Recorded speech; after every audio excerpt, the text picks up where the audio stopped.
He threw the You think rifle at you're her ready, feet. kid? It clattered across the concrete and stopped an inch Look at from her that. boot, and He's the Sergeant real Ryan deal. Mitchell smiled like a man who had just won something. Clean it, sweetheart. Then clean the other 25. Try not to cry on the receiver. It rusts. The whole room laughed. 12 combat veterans laughing at a woman who hadn't spoken a word yet. She didn't flinch. She didn't blink. She just looked at him. Before we go further, please subscribe to the channel and stay with this story until the very end, because what happens in that armory changes everything. And leave a comment telling me what city you're watching from. I want to see how far this story travels. The rain came in off the Atlantic that Tuesday morning, the way it always did in October, gray and sideways, and cold enough to get into a man's joints, and Commander James Whitmore stood at the window of Building 9 with a cup of coffee he'd forgotten to drink, watching a single figure walk across the parking lot without an umbrella. She wasn't hurrying. That was the first thing he noticed, and he noticed it the way a man notices a wrong note in a song he's heard 1,000 times. Everybody hurried in the rain. Everybody. 22-year-old kids straight out of Great Lakes, 40-year-old chief petty officers, admirals, contractors, the guy who delivered the sandwiches. Rain fell, people ran. It was a law of nature on that base. She was walking like the rain was somebody else's problem. That her Master Chief Bill Kowalski asked from behind him. Probably. She's early. Yeah. Kowalski came and stood beside him, close enough that Whitmore could smell the cigarettes he'd supposedly quit in 2009. Kowalski was 61 years old and had knees made out of titanium and regret, and he'd been standing at Whitmore's shoulder for 19 years, which meant he'd earned the right to say things nobody else on that base could say. You read the file. There is no file, Whitmore said. Kowalski turned his head. Say again. There's a transfer order, 1 page. Lieutenant Emily Carter, reporting from Naval Special Warfare Group 2, effective immediately attached to this task force at the discretion of the Joint Special Operations Command. Whitmore finally took a sip of the coffee. It was cold. He drank it anyway. That's it. No service record, no evaluations, no qualifications listed, no previous commands, 1 page and a signature. Whose signature? That's the part I like, Whitmore said. Nobody I've ever heard of. Kowalski was quiet for a second. Down in the parking lot, the woman had stopped. She was standing in the open in the rain, and she had turned her head and was looking up at the building. Not at a window, at the whole building. The way you look at a building when you're counting the exits. Huh, Kowalski said. Yeah, Whitmore said. Huh. Here's what you have to understand about Commander James Whitmore. And I'm going to tell you this now because it matters later. It matters more than almost anything else in this story. He was 58 years old. He had 31 years in the teams. He had buried 19 men he loved, and he had personally carried 4 of them. And there was a specific spot on his left shoulder where the weight of a dead friend had worn a groove into the muscle that never quite went away. He was not a cruel man. He was not a stupid man. He was not the kind of man who thought women couldn't fight because he had watched a female intelligence officer in Kandahar hold a compress on a ranger's femoral artery for 40 minutes with rounds coming through the wall, and she never made a sound, and the ranger lived, and Whitmore never forgot it. But he was tired. That's the truth of it. He was tired in a way that had nothing to do with sleep. He had spent the last 18 months watching his task force get picked apart by people in Washington who had never smelled cordite. And every month, somebody new showed up with a transfer order and a smile and an agenda. And every month, Whitmore had to figure out which one of them was there to help and which one was there to file a report. He had stopped assuming good faith, not because he was bitter, because it had gotten people killed. So when a lieutenant showed up with no file, no history, and no explanation, he did not think, here is a warrior. He thought, here is a spine. And that assumption, that one small, tired human assumption, was about to cost him more than he could imagine. She came through the door of the ready room at 06:58, 2 minutes early, soaked to the skin, and she did not shiver. The room had maybe 14 guys in it. Mitchell was on the couch with his boots up on a Pelican case. Torres was cleaning his glasses.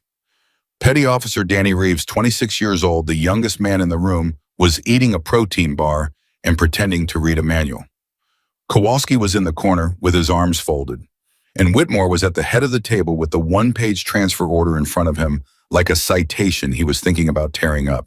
She stopped at the appropriate distance. She came to attention. Water ran off the hem of her jacket and made a small, dark circle on the floor. Lieutenant Emily Carter reporting for duty, sir. Whitmore didn't look up right away. That was deliberate. He let 3 full seconds pass, and in a room like that, 3 seconds is a year. Then he said, "You're wet, Lieutenant." "Yes, sir." "There's an umbrella in the guard shack." "I didn't need one, sir." Mitchell snorted. Somebody else laughed. Whitmore raised his eyes and looked at her for the first time, really looked, and he felt something small and cold move through his chest that he did not have a name for. She was 5'6", maybe 140 pounds. Brown hair pulled back tight. 27 years old according to the one page, and she looked it, except for the eyes which looked about 1,000. And she was standing wrong. That's the only way Whitmore could ever explain it afterward. She was standing at attention the way the manual said, heels together, thumbs along the seam chin level. Textbook, perfect, except her weight was on the balls of her feet, not the heels, and her hands were open, not curled, and her shoulders were loose instead of locked, and every single one of those things was a tell. Every one of them meant the same thing. She was ready to move. Nobody stands at attention ready to move. You stand at attention to be looked at. You stand at attention to be judged. It's a ceremonial posture. It's a surrender of readiness. That's the entire point of it. Unless you've spent so many years in rooms where standing still could kill you that your body simply refuses to give up the ability to explode sideways, even when a commander is staring at you. Whitmore had seen exactly 2 people stand like that in 31 years. One of them was dead. "Where'd you come from, Lieutenant?" he asked. "Group 2, sir." "Before that?" "Various assignments, sir." "Various." "Yes, sir." "That's a hell of a word, various." He tapped the paper. "Your transfer order says various too. It says a whole lot of various and not one single thing I can use. You want to help me out?" "I'd like to, sir." But I can't, sir." The room went very quiet. Torres stopped cleaning his glasses. Kowalski's arms stayed folded, but his eyes came up. Whitmore leaned back in his chair. "You understand what this task force does?" "Yes, sir." "Tell me. You interdict maritime transfers of stolen or diverted military ordnance along the eastern seaboard and in the Caribbean basin, sir. You've been operational for 4 years. You've conducted at minimum 31 direct action missions, and you've lost 2 men doing it." She paused. "Petty Officer First Class Marcus Webb and Chief Aaron Lindley." Nobody breathed. Because those names were not public. Those names were not in a briefing packet. Those names were on a wall in the back hallway of Building 9, behind a door that required a badge Whitmore himself had to authorize. "Where'd you get those names?" Whitmore said, and his voice had changed, and everyone in that room heard it change. "I read, sir." "You read?" "Yes, sir." "You read classified casualty rosters for a unit you weren't assigned to." "I read what I was cleared to read, sir." She still hadn't moved. "If that clearance is a problem, sir, I'd suggest taking it up with the officer who granted it." And there it was. Not defiance, not attitude, just a door quietly closed in his face. Mitchell laughed out loud. "Oh, she's good. Boss, she's got a script." "Sergeant," Kowalski said without turning his head. "I'm just saying, Master Chief. 2 minutes in and she's already lawyering. That's a Pentagon move. That's a Pentagon move right there." "Sergeant," Kowalski said again, and this time Mitchell shut up, but he was still grinning. Whitmore stood. He walked around the table slowly.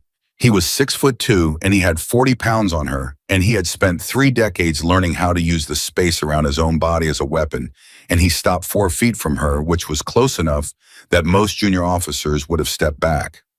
She didn't step back. She also didn't puff up.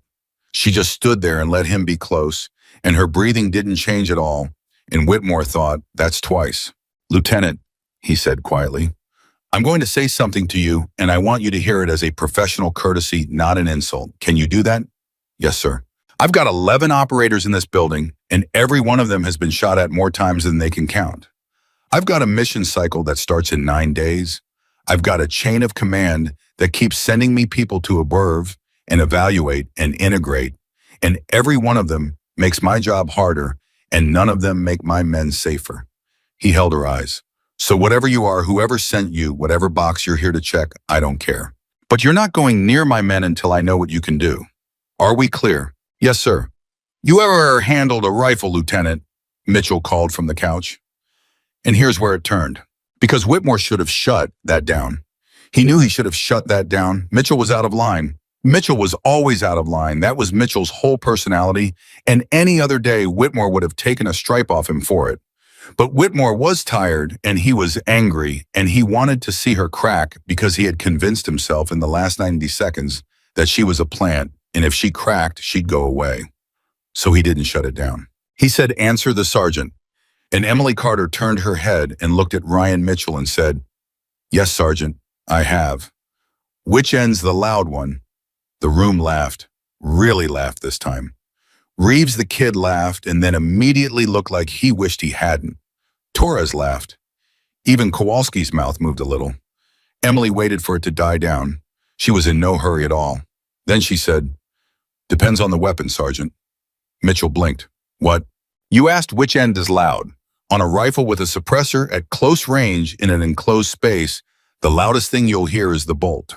If you're asking a question to embarrass me, Sergeant, you should ask a better one." Nobody laughed at that. Mitchell's grin went thin and mean. He took his boots off the case and sat up. "Boss," he said, "let me have her for the armory." Whitmore knew. That's the thing that would haunt him.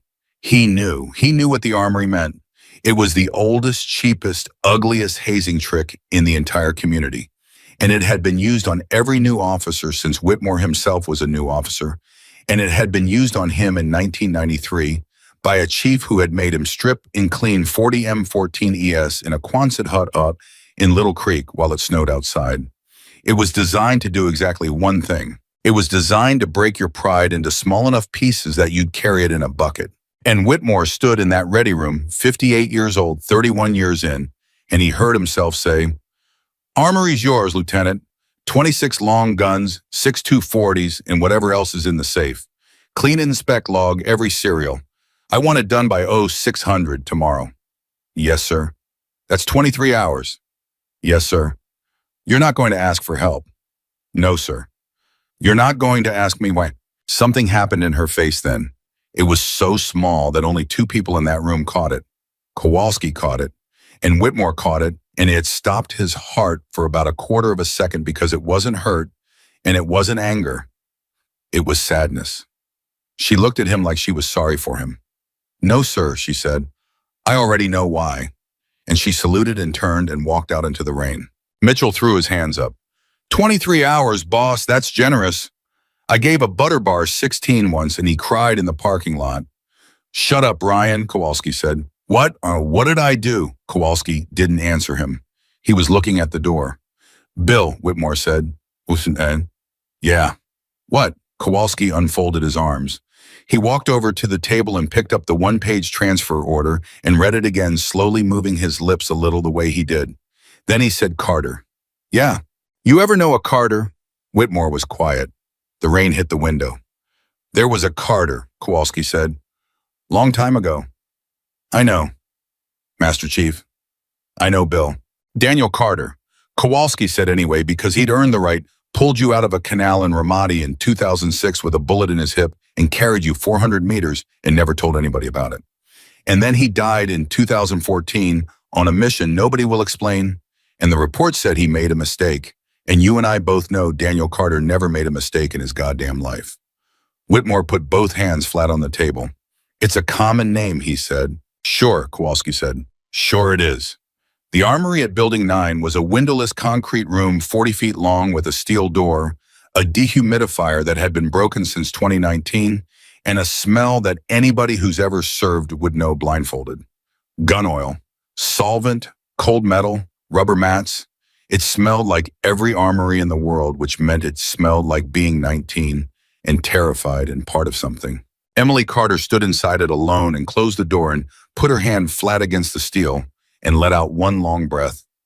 That was the only moment. That was the only crack in her the entire day, and nobody saw it, and it lasted about 2 seconds. Then she rolled her sleeves down, buttoned the cuffs, and got to work. At 1400, Danny Reeves came down to the armory because Mitchell sent him. That was the actual assignment. Mitchell had said, "Go look at her cry and report back." And Reeves had laughed because you laughed when Mitchell said things that was how you stayed alive socially in that building, And then he'd walk down the hall feeling like garbage. Danny Reeves was 26. He'd been in the teams for 3 years. His mother thought he was a supply clerk. He was the kind of kid who was good at everything and sure of nothing, and he had a bad habit of thinking about things too long, which is a hard way to live in that world. He opened the armory door expecting a mess. He stopped in the doorway. Every long gun in the room had been broken down. Not stacked, broken down, laid out on the mats in perfect rows, every component in the same relative position for every weapon, so that the whole floor looked less like a cleaning job and more like a diagram.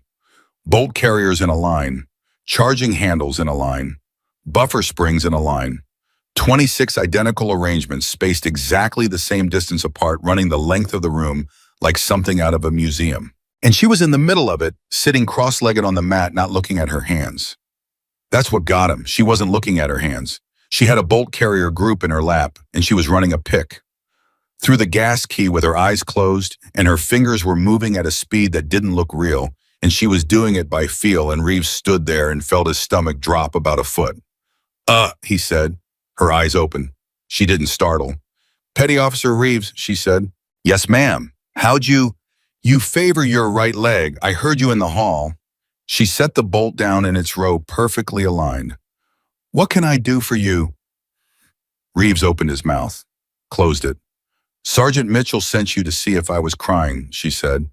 Yes, ma'am. You can tell him I'm not. Yes, ma'am. Or you could tell him I am, she said, and there was something almost like humor in it. It might make him happy. It doesn't cost me anything. Reeves stood there. He looked at the floor at the 200 and some odd components laid out in their impossible rows, and he did the math in his head about how long it had been since 0730, and the math didn't work. The math did not work. Ma'am, he said, can I ask you something? You can ask. How long have you been doing this? And Emily Carter picked up the next lower receiver and looked at it for a second and said, since I was 9. 9, ma'am. My father used to lay one out on the kitchen table on Sunday mornings, she said. He'd time me. He said if I could do it faster than he could talk about it, I understood it. She snapped pin home without looking. He talked pretty fast. Reeves said quietly, was he a shooter, ma'am? Emily didn't answer. She reached for the next weapon. And Danny Reeves backed out of that armory and stood in the hallway with his heart going like a rabbit's, and he did not go back to the ready room, and he did not report to Mitchell. And for the rest of his life, he would count that as one of the few genuinely decent things he ever did. At 1900, Kowalski went down. He didn't knock. He opened the door and leaned on the frame and looked at the room and said nothing for about 30 seconds. 14 weapons were reassembled and racked. 14. Serial numbers logged in a hand so neat it looked printed. The 240s were stripped. The dehumidifier had been fixed, which Kowalski noticed because he could hear it running and it had not run in 7 years. You fixed the dehumidifier, he said. The float switch was stuck, Master Chief, for 7 years. It's a common failure. Kowalski came in and let the door close. He walked down the rows with his hands behind his back like an admiral at an inspection. And he stopped at the third rack and picked a rifle off it and looked at the chamber. And then he did something Emily didn't expect. He looked at the castle nut. Because that's the thing about a man like Bill Kowalski. Anybody can look at a chamber. You look at the castle nut and the staking on it. You look at the key screws. You look at the places where a lazy man cuts a corner because nobody ever checks. And what you find there tells you who somebody actually is. The staking was perfect. The gas key screws were witness marked, and on the buffer tube in tiny pencil there was a note, extractor spring weak. Recommend replacement. Not a failure yet. Will be. Kowalski stood there holding that rifle for a long moment. Then he said, you know what this is? It's an armory Master Chief. Don't do that. He put the rifle back. You know what this is? You know exactly what he did to you this morning, and you know it was wrong. And you're doing it anyway, and you're doing it better than anybody in this building could, and I want to know why. Emily set down the part in her hand. For the first time that day, she stopped working. Because he's going to need me in 9 days, she said. Kowalski's chin came up. Say that again. Master Chief, in 9 days, this task force is going to take a mission package on a weapons transfer in the Chesapeake approaches. Her voice was completely level. And that package is going to be the cleanest intelligence you have ever seen in your life. And Commander Whitmore is going to look at it and feel relief. And that relief is going to kill men in this building. The dehumidifier hummed. How do you know about the mission cycle? Kowalski said. The same way I know about Webb and Lindley. That's not an answer. No, she agreed, it isn't. Kowalski took a step closer. He was 61 and his knees were garbage, and he had been doing this since before she was born, and he leaned down and looked her in the face. Little girl, he said very softly, if you are here to hurt this unit, I will find out. And I have been in the dark places longer than you've been alive. And Emily Carter looked up at him and said without heat, without fear, without anything at all, Master Chief, I'm here because somebody in this building's chain is going to sell your team, and I've watched that happen once already. She picked her part back up. I don't intend to watch it twice. At 0347, Ryan Mitchell couldn't sleep. He told himself it was the coffee. It wasn't the coffee. It was Reeves. The kid had come back from the armory 9 hours ago and hadn't said a word about it. And when Mitchell had pushed, Reeves had gone gray in the face and said, "You should go look, Sergeant," and then walked away. Reeves had never walked away from Mitchell in his life. So at 0347, Ryan Mitchell went to the armory to look. He came down the hall telling himself a story. The story was, she's 13 hours in, she's got maybe 6 or 7 done. She's sitting in a pile of parts she can't put back together, and I'm going to stand in that doorway. And I'm going to be nice about it. I'm going to be gracious, and that's going to be so much worse than laughing, and she'll request transfer by Friday. He was smiling when he opened the door.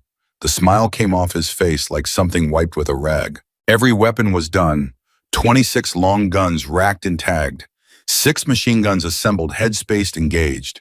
The precision rifles laid out on a separate mat with their scopes torqued and marked. The logbooks squared on the bench with every serial in that same printed hand. The floor swept, the mat stacked, the solvent tank cleaned and refilled.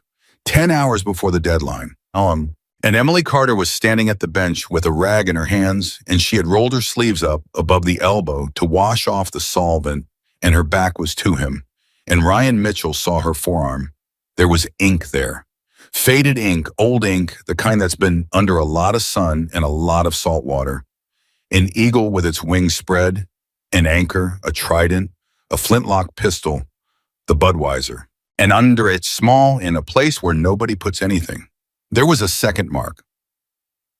A number, a designation that Ryan Mitchell had seen exactly one time before on a man at a funeral in 2011, a man nobody introduced a man who stood in the back and left before the flag was folded.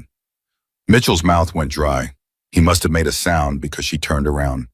She looked at him. She looked at her own arm, and she pulled the sleeve down, unhurried, and buttoned the cuff. "Sergeant," she said, "you're up early." His voice came out wrong. He tried again. "That's not 26 long guns, 6 240s, 4 precision systems all logged," she said. "There's a weak extractor spring on rack 3, position 4. I flagged it. I'd fix it before your workup, but it's your armory." "Ma'am, you should get some sleep, Sergeant." And she picked up the logbook and walked past him and out the door. Ryan Mitchell stood alone in that armory at 4 o'clock in the morning, surrounded by 26 perfect rifles, and he put his hand on the bench because he wasn't sure his legs were going to hold. Then he ran. He ran down the hall in his socks, and he took the stairs 3 at a time, and he hammered on Commander Whitmore's office door at 0402 hours, and when Whitmore opened it, Mitchell couldn't get the words out for a full 3 seconds. "Boss," he finally said. "Boss, the armory." "What about it?" "It's done." Whitmore looked at his watch. "It's 4. It's done, boss, all of it. Every gun, every serial." She fixed the dehumidifier. Whitmore was already moving, pulling a shirt on, and Mitchell was following him down the hall, talking fast and low and scared. "Boss, listen to me. Listen. I saw her arm." Whitmore stopped walking. The hallway was very quiet. Somewhere a fluorescent light was buzzing. "Say that again," Whitmore said. "Her arm, boss." Ryan Mitchell, 34 years old, 4 combat deployments, 2 Bronze Stars, looked at his commander with his face gone completely white. "She's got the trident." Whitmore didn't move. And Boss, Mitchell said, "There's something under it." And Commander James Whitmore stood in that hallway at 4:03 in the morning, And he thought about a woman standing at attention with her weight on the balls of her feet.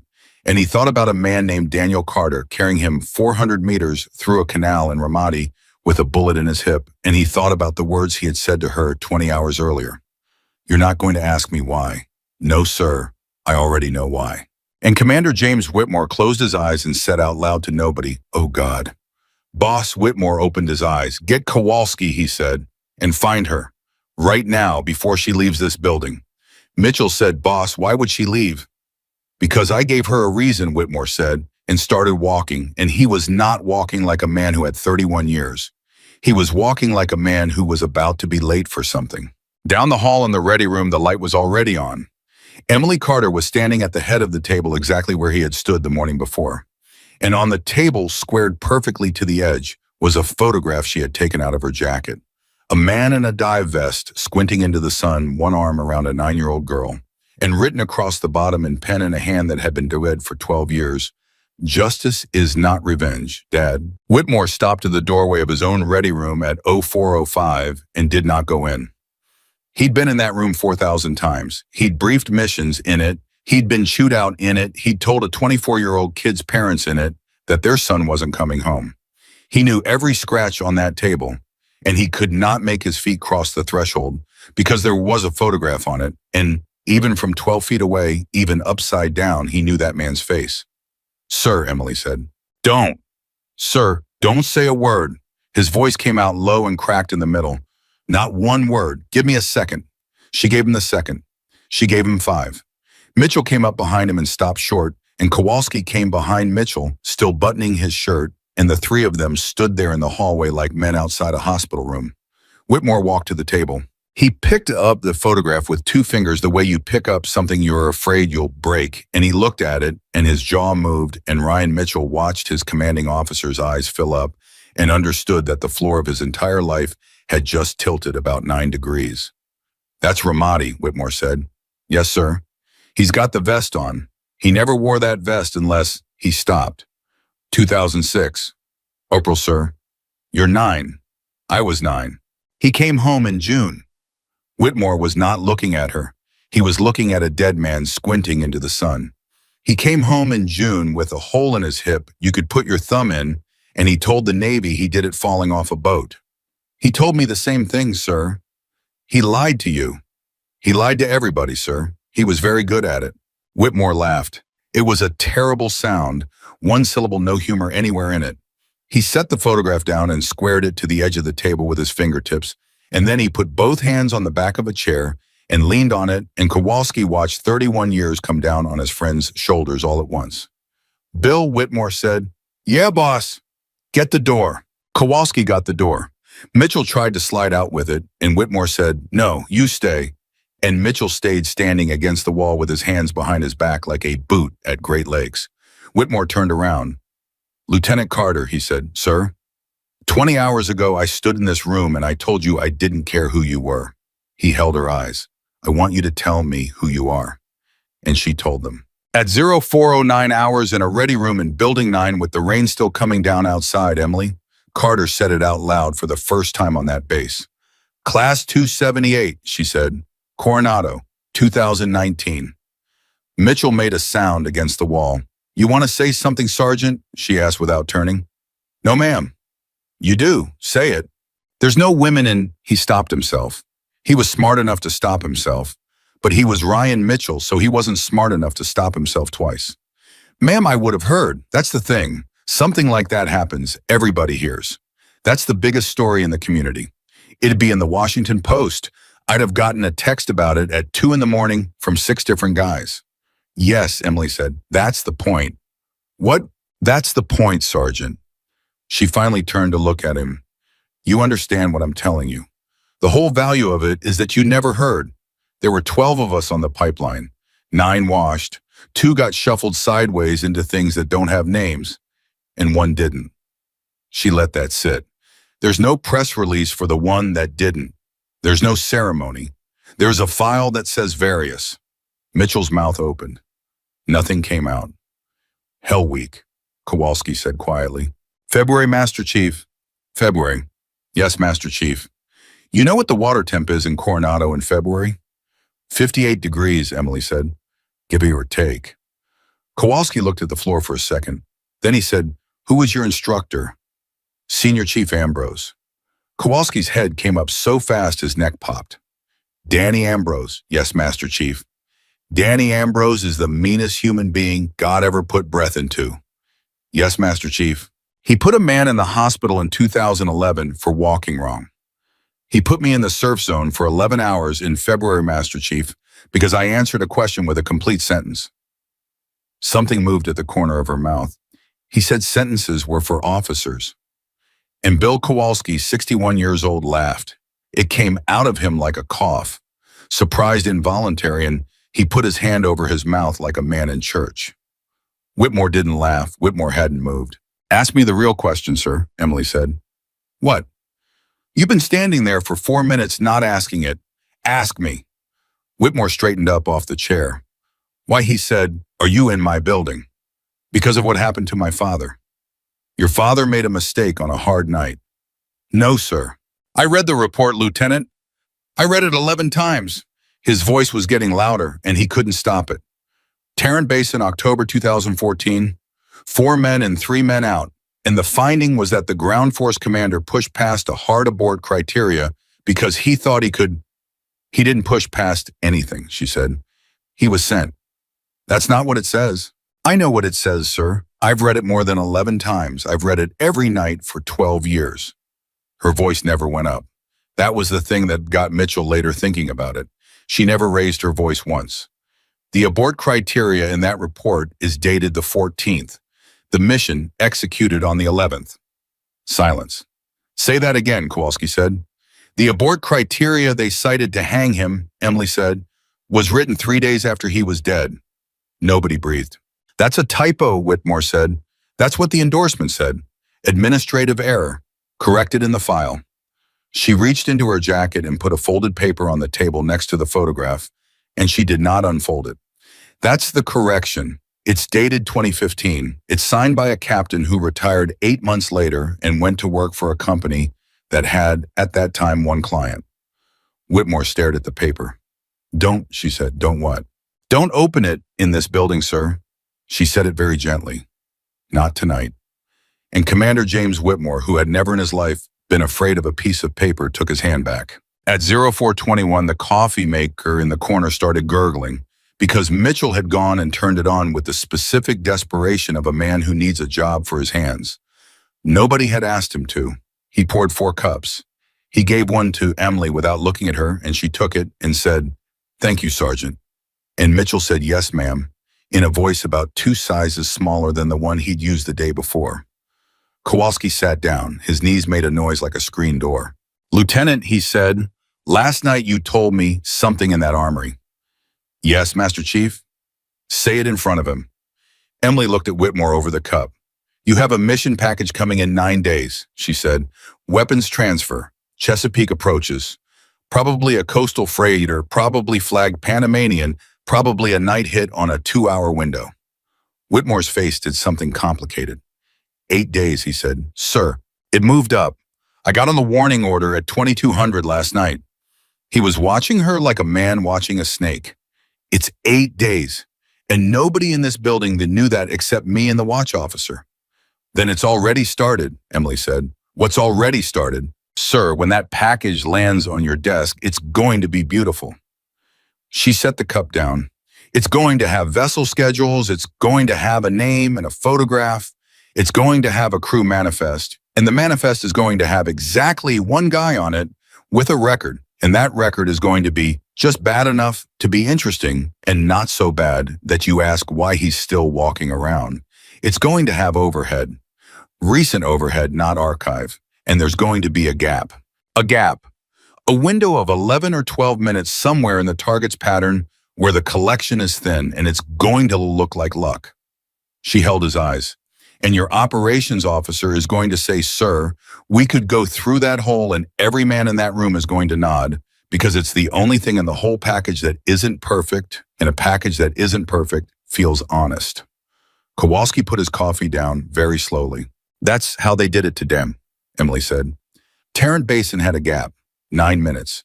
He went through it because it was the only ugly thing on a pretty page. How do you know the shape of my package? Whitmore said 8 days out. Because I've seen this hand dealt before, sir. 4 times. 4. Tarrant Basin 2014. A thing in the Sulu Sea in 2018 that nobody will ever tell you about. A convoy in 2021.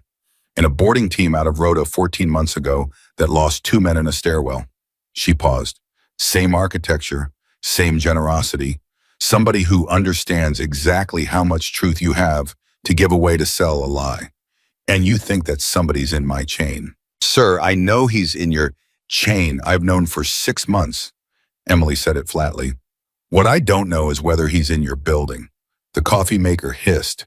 Mitchell said from the wall, Ma'am, are you saying one of us? I'm saying I don't know, Sergeant, because there's 11 guys down that hall who His voice caught. He got mad about it, catching and got louder. Torres carried me out of a compound in Hellman with his own collarbone broken. Reeves is 26. Reeves's mom thinks he's a supply clerk. You don't get to walk in here and, Ryan, Kowalski said. No, Master Chief, respectfully. Ryan? She's saying one of them sold Webb and Lindley. And the room went completely silent because he'd said the names, and once the names were in the air, nobody could pretend this was a conversation about paperwork anymore. Whitmore closed his eyes. Lindley, he said. Sir, Emily said, I'm sorry. Chief Aaron Lindley had a daughter who was 4. Whitmore's eyes came open, and they were wet and hard at the same time. 4 years old, she's 10 now. I sent her a birthday card in March. I have sent that girl a birthday card every March for 6 years, and I have never once known what to write in it, and you are standing in my ready room at 4 a.m. telling me that one of my own men, no, sir. Then what are you telling me? I'm telling you, I've eliminated 9 of them, Emily said. Whitmore stopped. 9, he repeated. Yes, sir. There's 11. Yes, sir. Kowalski stood up. His chair went back 6 inches. 11 minus 9, he said. Yes, Master Chief. You've been in this building 22 hours. I've been working this for 6 months, Master Chief.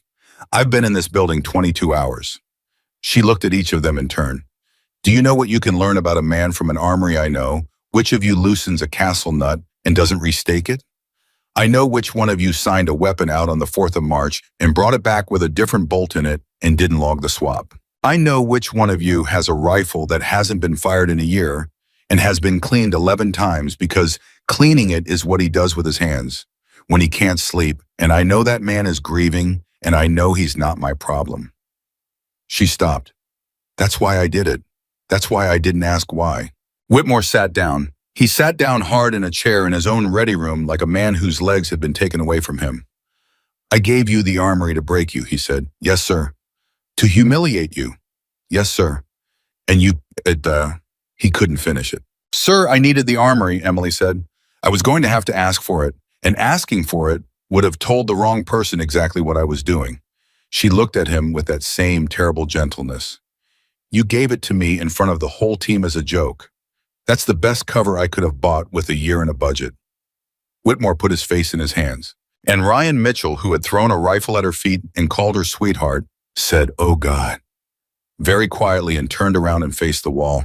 At 0438, Kowalski said the thing that had been sitting in the room like a 5th person. Who's the 2? Master Chief. Don't. He was standing over her now. Don't handle me. You said 9 of 11. Who's the 2? Emily was quiet for a moment. Then she said, Sergeant Mitchell, would you step outside? Mitchell turned around from the wall.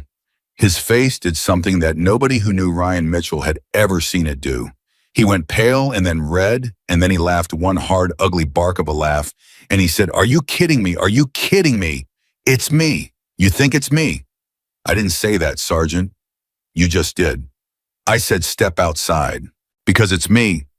He came off the wall. 12 years, 4 deployments. I know what and his voice broke in half like a stick, and he stood there in the middle of the room with his hands out and nothing in them. Ryan, Whitmore said, Boss, tell her. Ryan. Boss, tell her. Sergeant Mitchell, Emily said, sit down. And he did. That's the thing. He sat down. He didn't know why he sat down.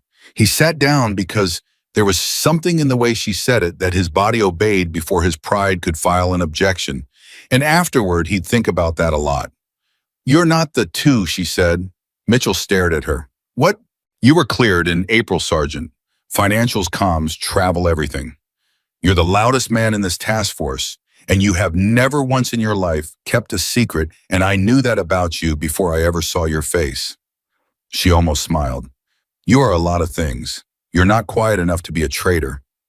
Mitchell made a noise that was somewhere between a laugh and a sob and put his hands over his face.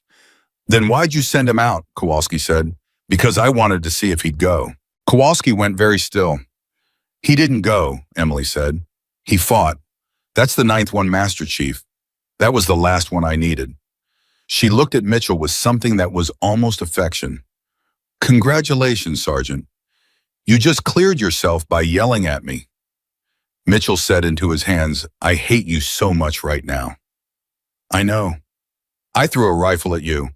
You did. I called you sweetheart. You did. Ma'am. Sergeant, she said, I've been called worse by better. And Kowalski laughed again, and this time he didn't cover his mouth. At 0451, Whitmore lifted his head out of his hands. Who's the two? He said. Emily didn't answer. Lieutenant? Sir, the first name isn't in this building. In the second, she looked at him.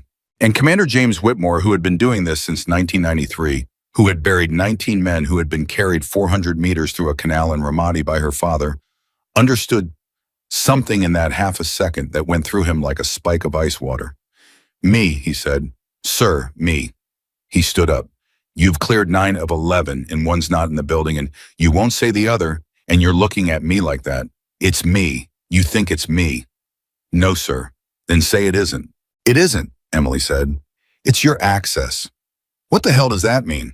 It means somebody is using you, sir. She stood up too. Somebody who knows what you'll approve. Somebody who knows you'll greenlight a hole in the collection because he taught you what a hole in the collection looks like. Somebody who knows that when the package is beautiful and there's one ugly thing on it, you'll trust the ugly thing because that's how you were trained, and he knows who trained you because he was there. Whitmore had gone gray. Sir, Emily said, who wrote your task force's targeting methodology? Nobody answered. Sir. Kowalski said it. Kowalski said it, not Whitmore, because Whitmore couldn't get his mouth around it. Voss, Kowalski said. The rain hit the window.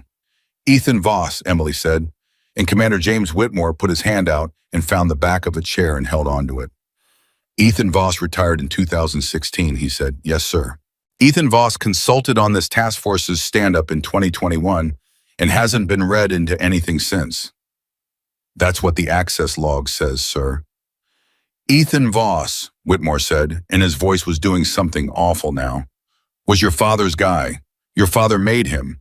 Your father pulled him out of a class where he was going to fail, and he stood up for him in front of a review board, and I watched him do it. Danny Carter believed in that man when nobody else on God's earth did. Yes, sir, Emily said. I know, I was 11. He came to my house. Nobody said anything.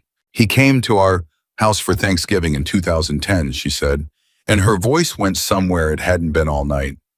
He brought a pie. He couldn't cook, so he bought a pie at a gas station, and my mother laughed at him for an hour, and he sat there and took it, and he was so happy. He was so happy to be in a house with a family in it. She stopped. She took a breath. He taught me to tie a bowline in the backyard. He was patient with me. He was more patient with me than my father was. Emily, Kowalski said, it was the first time anybody in that building had used her first name. And 4 years later, he was the one who sent my father into Tarrant Basin, she said. And then he wrote the report that said my father was careless. Mitchell said quietly, Ma'am, how do you know that? Because I found the pie, Emily said. 3 grown men looked at her. That's not a metaphor, Sergeant. I found a receipt. She almost laughed and it came out wrong. 12 years of pulling threads, and the thing that broke it open was a gas station receipt in a box in my mother's garage because Ethan Voss was in Norfolk on a day, the record says he was in Bahrain. He bought a pie. He paid cash, but the store had a camera and the store had a corporate parent. And the corporate parent kept the tapes in a warehouse in Richmond for 18 years because nobody ever told them to stop. That was 2010, Whitmore said. That's 4 years before yes, sir, which means he was lying about where he was 4 years before my father died. She looked up. Sir, he wasn't turned in 2014. He was already turned when he sat at my mother's dining table and ate off her plates and taught me to tie a knot. At 05:03, Whitmore walked to the window. He stood there a long time with his back to the room and nobody rushed him. Kowalski poured him a fresh cup and set it on the sill and went and sat back down. The rain was easing. There was a gray line out over the water where the day was going to come up, whether anybody wanted it or not. "Lieutenant," Whitmore said finally. "Sir." "Why now?" "Sir, you've had 6 months, you've had 12 years. He turned around. "Why walk into my building last Tuesday? Why the armory? Why now?" "Because 8 days ago I found out about the mission," she said. "Nobody knew about the mission 8 days ago. I didn't know." "He did," Emily said. "And that was when Commander James Whitmore stopped being tired." Kowalski saw it happen. He'd seen it twice before in 19 years, and both times somebody had died within the week. It wasn't anger. Anger's loud. This was the opposite of loud. It was a man setting down a weight he'd been carrying so long he'd stopped feeling it and picking up something else. "Say that again," Whitmore said very quietly. "Sir, the tasking for your 8-day mission originated in a fusion cell that Ethan Voss's company has held a support contract with since March," Emily said. "The warning order that hit your desk at 2200 last night was drafted on the 3rd. It sat for 11 days. And on the 6th, a man on Voss's payroll booked a hotel in Norfolk for the 19th. She let it land. "Sir, the 19th is your execute date." Mitchell said, "How do you know our execute date, ma'am? The boss just found out." "Sergeant," Emily said, "that's the point." And the room understood all at once the way a room does. "He's already booked the hotel," Kowalski said slowly, "for the night we go in." "He's booked it for the night after," Emily said. "Check in on the 19th. 3 nights. "For what?" Whitmore said. "Sir, in my experience, a man books 3 nights in the town where a disaster is about to happen for exactly one reason." She met his eyes. "He wants to be close enough to help with the investigation." Whitmore turned back to the window. "Bill," he said. "Yeah, boss." "How long you known me?" 19 years? "You ever known me to be wrong about a man?" Kowalski took a long time answering, long enough that Mitchell looked up. "Once," Kowalski said. "When?" "Yesterday morning," Kowalski said. "About 22 hours ago in this room." And Whitmore laughed. It was a real one this time, small and broken and real. And he wiped his face with his hand and turned around and looked at the 27-year-old lieutenant who had cleaned 26 rifles in 13 hours because it was the only way to search his building without asking. "Lieutenant Carter," he said. "Sir, I owe your father a debt I have never been able to pay." "Sir, you don't." "Let me finish." His voice was not steady. "He carried me 400 meters. He had a round through his hip. I was unconscious for the last 100, and he never put me down. And when I woke up in Balad, he had already gotten on a bird back to his own unit, and he never said one word about it to anybody for 8 years, and I found out from a corpsman at a bar." Emily's chin came up a fraction. "And in 2014, Whitmore said, when they hung that report on him, I read it and I believed it." The room went very quiet. "I believed it," Whitmore said again. "That's what I have to tell you. Standing right here, I read that report and something in me said, that isn't Danny. And I looked at the finding and I looked at my career and I decided the report was probably right." He was crying now and not doing anything about it. "So don't you stand in my ready room and tell me I don't owe your father, Lieutenant, because I let them do it. Not the men who wrote it, me. I was the one who was supposed to say, 'That isn't Danny Carter' out loud where somebody could hear it, and I didn't because it was easier not to." Emily Carter stood there with her hands at her sides. "Sir," she said, "he'd have forgiven you in about 4 seconds. I know he would. That was the worst thing about him." And Whitmore laughed again, and it turned into something else halfway through, and Kowalski got up and stood next to him and put a hand on his shoulder on that groove worn in by dead men and said nothing at all. At 05:17, Whitmore wiped his face with the heel of his hand and became a commander again. "All right," he said. "Sir." 8 days. "Yes, sir. What do you need?" "Sir, I need you to do exactly what you were going to do," Emily said. Whitmore's head came up. "Say again. Take the package. Read it. Nod. Green light the whole." She said it fast and flat. Sir, if you change one thing, if you ask one extra question, if you request one additional collection asset, he'll know. He wrote your methodology. He knows what you look like when you're comfortable, and he will absolutely know what you look like when you're not. You want me to walk my men into it? No, sir. I want him to watch you walk your men into it.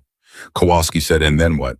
Emily reached out and picked up the folded paper she'd put on the table 40 minutes earlier, the one she'd told Whitmore not to open.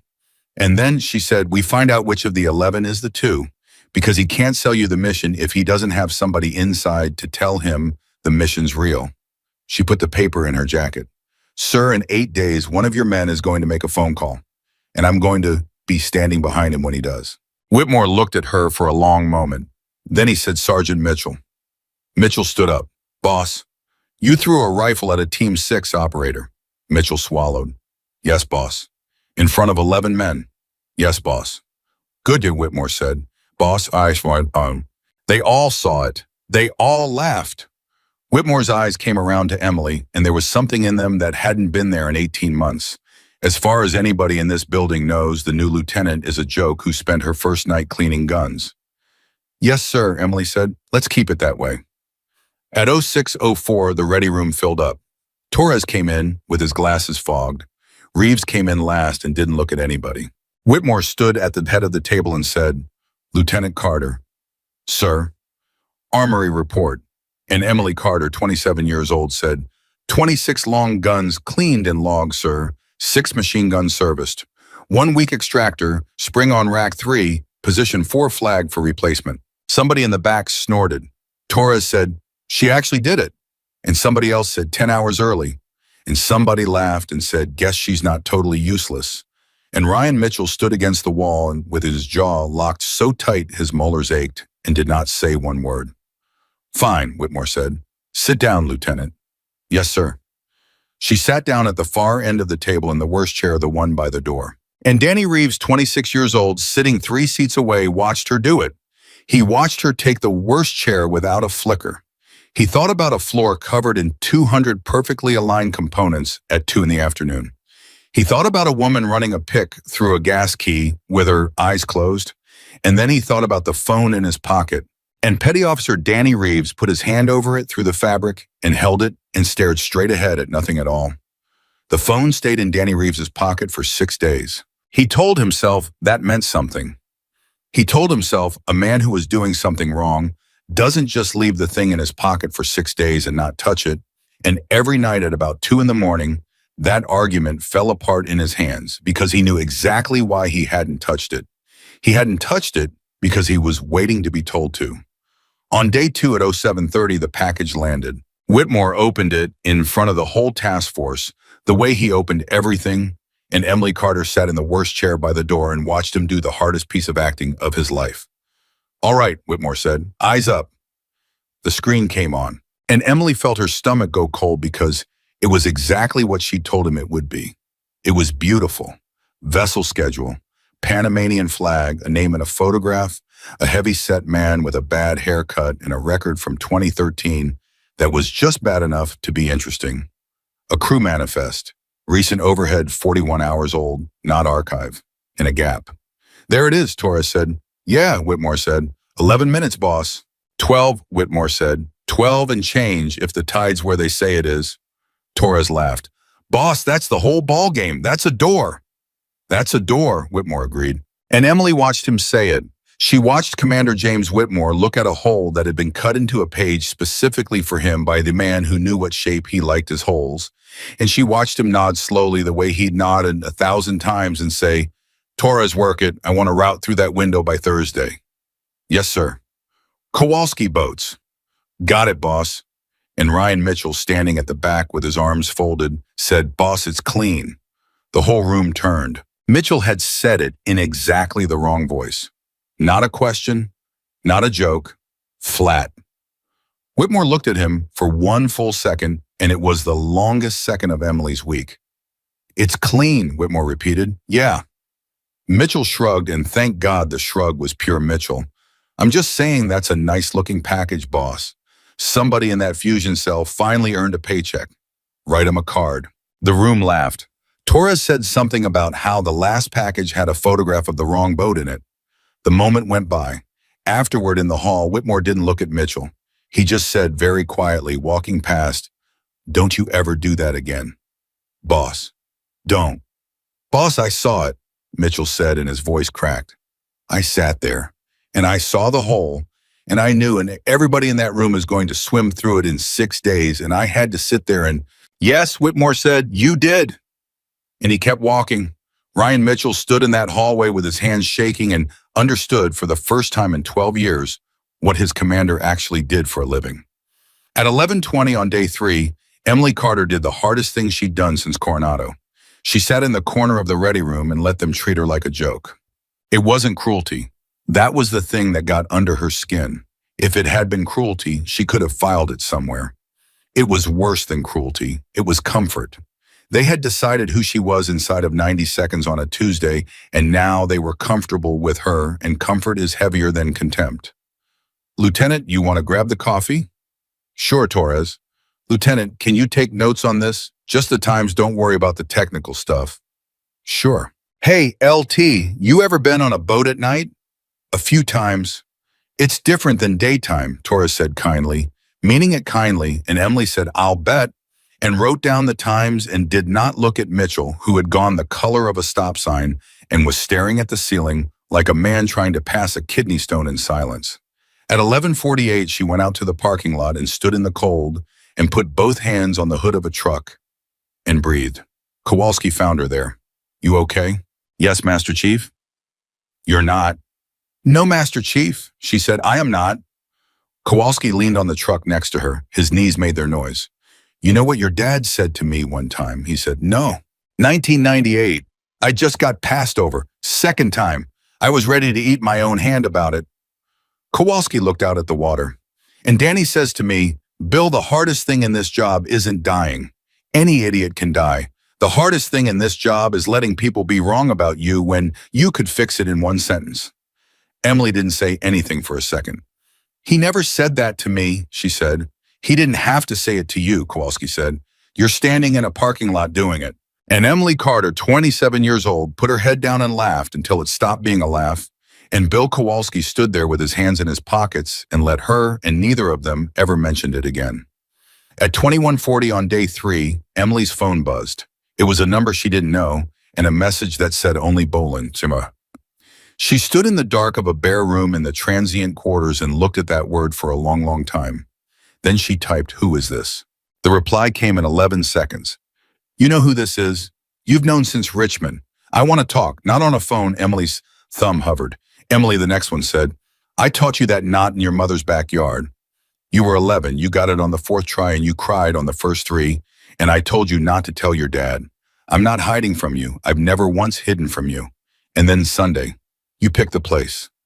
Emily Carter sat down on the edge of a bare mattress in the dark, and she typed back one word, "Sunday." At 06:15 on day 4, she told Whitmore, "He went off like a grenade." "Absolutely not." "Sir, not a chance in hell, Lieutenant. Not one chance in hell." "Sir, he reached out to me." "I don't care." Whitmore was on his feet. "You want to sit across a table from the man who killed your father alone. 6 days out from an operation. What do you think that is, Lieutenant? That's not intelligence. That's an ambush with napkins." "Sir, he's not going to hurt me." "How do you figure? Because he's had 6 months to hurt me," Emily said. "Sir, he's known I was pulling on this since March. He's known since Richmond. He's had 6 months and a company, and God knows what budget, and I'm still standing in your office." Whitmore stopped. "That's worse," Kowalski said quietly from the corner. "Yes, Master Chief," Emily said. "It is." "Why?" Whitmore demanded. "Why is that worse?" Kowalski said, "Because it means he wants her looking boss." And the room got very cold. At 1400 on Sunday day 6, Emily Carter walked into a diner off Route 17 that had a laminated menu and a pie case, and a waitress named Dot who had been working there since 1981. She'd picked it for the pie case. She wanted him to have to look at it. Ethan Voss was already in the booth. He was 54 years old. He looked like a high school baseball coach. That was the thing about him that nobody in 12 years had ever been able to explain to Emily, and that she understood completely the second she saw him again. He looked nice. He looked like a man who'd help you jump your car. He had a coffee in front of him, and a second one across the table poured waiting with 2 sugars in it. 2 sugars, he remembered. Emily, he said, Mr. Voss. Ah. He smiled, and it was a real smile, and that was the worst part. Mr. Voss, I've been demoted. She sat down. You look like your mother, he said. Don't. All right. Say her name again and I'll leave. All right, he said and put his hands flat on the table and waited. Dot came over and Emily said, nothing, thank you. And Dot said, honey, you sure we got peach? And Emily said, I'm sure. And Voss said, she'll have the peach. And Dot laughed and walked off, and Emily sat there with her jaw locked while a stranger ordered her pie. There, Voss said. Now you're stuck for 8 minutes. That was clumsy. It was, wasn't it? He shrugged. I'm out of practice. I don't do this part anymore. What part? The part with people. Emily said, you sent my father into Tarrant Basin. And Ethan Voss did not blink. Yes, he said. The word went through her like a shot. She had planned for 11 versions of this conversation, and every single one of them started with him saying no. Say that again, she said. I sent him, Voss said. I built the package. I put the 9-minute gap in it. I knew exactly what he'd do with him because I'd watched him do it 40 times, and he did it, and he died. And I wrote the report that said he was careless. He turned his coffee cup a quarter turn. Anything else you want, or do you want to sit with that for a minute? Emily's hands were flat on the table and she could not feel them. Why, she said. That's the wrong question. We don't, because the answer's boring, Emily. That's why it's the wrong question. He leaned back. You've spent 12 years and you've built a man in your head. He's got a reason. He's got a reason, right? Some grand thing, money or ideology or a dead wife, something big enough to be worth 12 years of your life. And then you sit down in a diner and the man's got a coffee and a pie order, and the answer is, I was told to. By who? I don't know. Don't. Emily, I genuinely don't. He said it without heat. That's not a dodge. That's the product. That's what I'm for.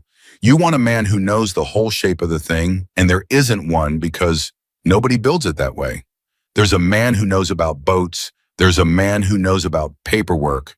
There's a man who knows about Danny Carter, and that was me.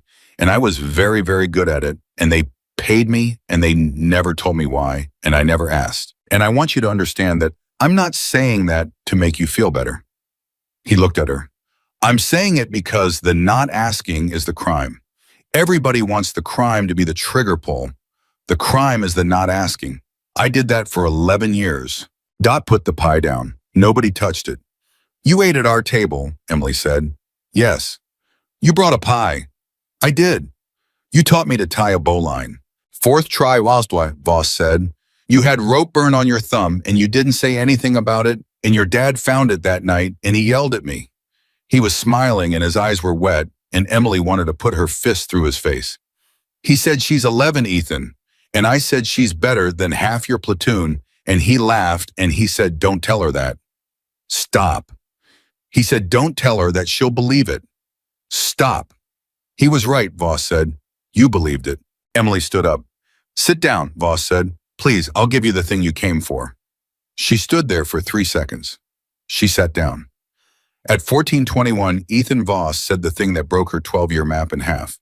He knew, he said. What? Your father knew the package was bad. Emily heard her own voice from very far away.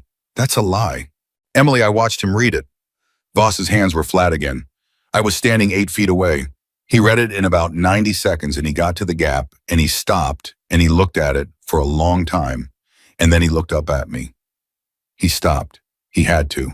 He looked at me, Emily, and I have spent 12 years trying to figure out what was in his face, and I still don't know, and I saw a lot of faces. You're lying. He said this is a beautiful package, Ethan.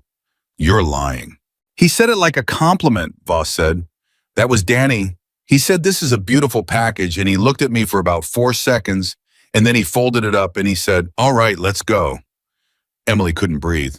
He went anyway, Voss said. Why? Because there were 3 other men on the mission, and he wasn't going to send them with somebody else. Voss's voice finally cracked. Because he thought he could beat it. Because he was Danny Carter and he'd walk through worse doors than that, and he thought if he went in with his eyes open, he could bring them all out. And he did, Emily. He got 3 out. He got 3 of 4 out of a thing that was built specifically to kill all 4. The diner made diner noises. A fork on a plate. Somebody's kid. He knew, Emily said. He knew. He knew, and he went, and he didn't say anything to me. He called your mother from the staging area, Voss said. 11 minutes. That was long for him. Emily put both hands over her face, and Ethan Voss sat across from her and did not reach out, and that more than anything else in 12 years told her exactly how much he understood about what he'd done. At 14:39, she took her hands down and her eyes were red and her voice was completely level. Why are you telling me this? Because you're going to lose on Thursday, Voss said. Excuse me, Thursday, the 19th. He said it flatly. You've got Whitmore running the package straight so I don't spook. You've got a hook in the water for whoever's calling me from inside Building 9. It's a good plan, Emily. It's genuinely a good plan. It's what I'd do. He turned the cup again. And it's going to get 4 of them killed minimum. And you're going to be standing there when it happens, and you are going to find out what I found out, which is that being right about the trap is worth absolutely nothing once you're inside it. Emily's mouth was driving. How do you know about the plan? That, Voss said, is the question. And Emily Carter went absolutely still. You just told me the 2 is real, she said. I told you what I'm willing to tell you. You just told me he's talking to you. Right now, this week. Emily. Who? And Ethan Voss looked at her with those nice, tired high school baseball coach eyes and said, ask him yourself. He's going to call me Wednesday night. He always does. He calls me the night before every time because he can't sleep and he wants somebody to tell him it's fine. He put a 20 on the table. That's what I actually do for a living, Emily. I'm not a spy. I'm the guy who tells them it's fine. Why? Emily said. Why are you giving me this? Voss slid out of the booth. He stood there for a second, buttoning his coat, a nice man in a diner. Because I taught a little girl to tie a bowline, he said, and then I killed her father, and there is no version of the rest of my life where that's not the only true thing about me. He looked down at her. And because I'm tired, Emily, everybody thinks it takes something to do what I did. It doesn't. It takes nothing. That's the horror. It takes nothing at all every day for 11 years, and then one day you're 54 and you're buying a pie. That's not enough, Emily said. No, Voss agreed. It isn't. He walked to the door. Ethan, he stopped. The 19th, she said, you booked 3 nights in Norfolk. I did. Why 3? And Ethan Voss said, because I wanted to see you afterward, and walked out into the parking lot. Emily Carter sat alone in a booth with a piece of peach pie in front of her for 11 minutes. Then she picked up her phone and called Whitmore and said 4 words. Wednesday night, he calls. At 18:30 on Wednesday day, 8-1, Building 9 went quiet the way it always did the night before. Whitmore stood at the window with a cup of coffee he'd forgotten to drink. Kowalski stood beside him. Mitchell sat in a chair by the door with his hands on his knees, staring at nothing, the loudest man in the task force, saying absolutely nothing for 2 straight hours. He's not going to do it, Mitchell said finally. Ryan, he's not. Mitchell's voice was raw. Boss, whoever it is, he's not going to pick up a phone the night before and call a contractor. Nobody's that stupid. He's not stupid, Emily said from the corner. He's scared. That's the same thing. No, Sergeant, she said. It really isn't. At 22:11, the phone in Danny Reeves's pocket buzzed. He was standing in the hallway outside the ready room with a bottle of water in his hand, and he'd been standing there for 9 minutes. He looked at it, and then he walked down the hall and out the side door and into the dark of the loading dock, and he stood there in the cold with his breath going and his hands shaking, and he made the call. It rang twice. Danny, Ethan Voss said, don't say my name. Nobody's listening, son. Don't call me son. All right. Reeves's voice came apart. It's tomorrow. I know. It's tomorrow. Mr. Voss and Torres has got a route through that window, and the boss signed it, and Kowalski's got the boats, and everybody's happy. Everybody in there is happy about it, and Torres showed me the route, and he was proud of it. Reeves stopped and made a sound. He was proud of it. Danny, listen to me. No. Listen to me. Nothing happens tomorrow. You said that in March. Reeves's voice went up and he clamped it down. You said that in March and then Rhoda happened and two guys died in a stairwell. And you called me and you said that wasn't yours, Danny. That was somebody else's, and I believed you. I hung up the phone and I made myself believe you because if I didn't, I'd have to. He couldn't finish it. Danny, my mom thinks I'm a supply clerk, Reeves said. There was a long silence on the line. I know, Voss said. Gwen, you told me the first time we talked. 2 years ago in the parking lot at that place in Virginia Beach, you told me about your mom in the first 10 minutes. His voice was very gentle. Do you know why I remember that? Because you're a professional. Because it's the same thing I said, Voss said, word for word, to a man in a parking lot in 2005. Reeves stopped breathing. That's how it goes, Voss said. It's never money, Danny. It's never money first. It's a man who listens to you for 40 minutes in a parking lot when nobody else in your life has listened to you for 40 minutes in 5 years. That's it. That's the whole thing. The money comes 18 months later, and by then it's just paperwork. Then tell me it's fine, Reeves said, and he was crying now out on a loading dock in the cold. That's what you do, right? That's what you're for. Tell me it's fine. And Ethan Voss said, it isn't fine, Danny. Silence. What? It isn't fine, Voss said. 4 of them are going to die tomorrow, and it's going to be your fault and mine, and there's no version where it isn't, and I'm not going to tell you it's fine, because I told a man that in 2014, and he wrote a report that said his best friend was careless, and that man was me. A breath. Turn around, son. What? Turn around. Danny Reeves turned around. Emily Carter was standing 8 feet behind him on the loading dock. She'd been there for the whole call. The phone slipped out of Reeves's hand and hit the concrete and cracked, and he stood there with his mouth open and his face wet, 26 years old, and he said the only word he had left. Ma'am, don't run, Danny, Emily said. I wasn't. You were. Your weight just went to your left foot. She hadn't moved. I don't want to hurt you, and I will. And Danny Reeves went down on his knees on the loading dock, not because anybody made him, and put his hands over his head and sobbed like a child. Behind Emily, the door opened. Whitmore, Kowalski, Mitchell. Mitchell got about 4 steps before Kowalski caught him around the chest with both arms, and Mitchell was screaming, Danny, Danny, you son of a... And Kowalski was holding on and saying, Ryan, Ryan, not now, not now. And Ryan Mitchell went limp against him and made a sound that nobody in that unit ever talked about afterward. Whitmore walked past all of them. He crouched down in front of the kid. Petty Officer Reeves, he said, and his voice was almost kind, and that was the most terrible thing about it. Look at me. Reeves looked up. Aaron Lindley, Whitmore said. Marcus Webb. Sir, was that you? And Danny Reeves said, no, sir, that was before me. Sir, I swear to God, that was before, and stopped because he heard it. He heard what he just said. That was before me. Whitmore stood up. He stood up and turned away and walked 6 steps and stopped with his back to all of them. And Emily watched his shoulders and understood that he was doing the only thing keeping him from killing that boy with his hands.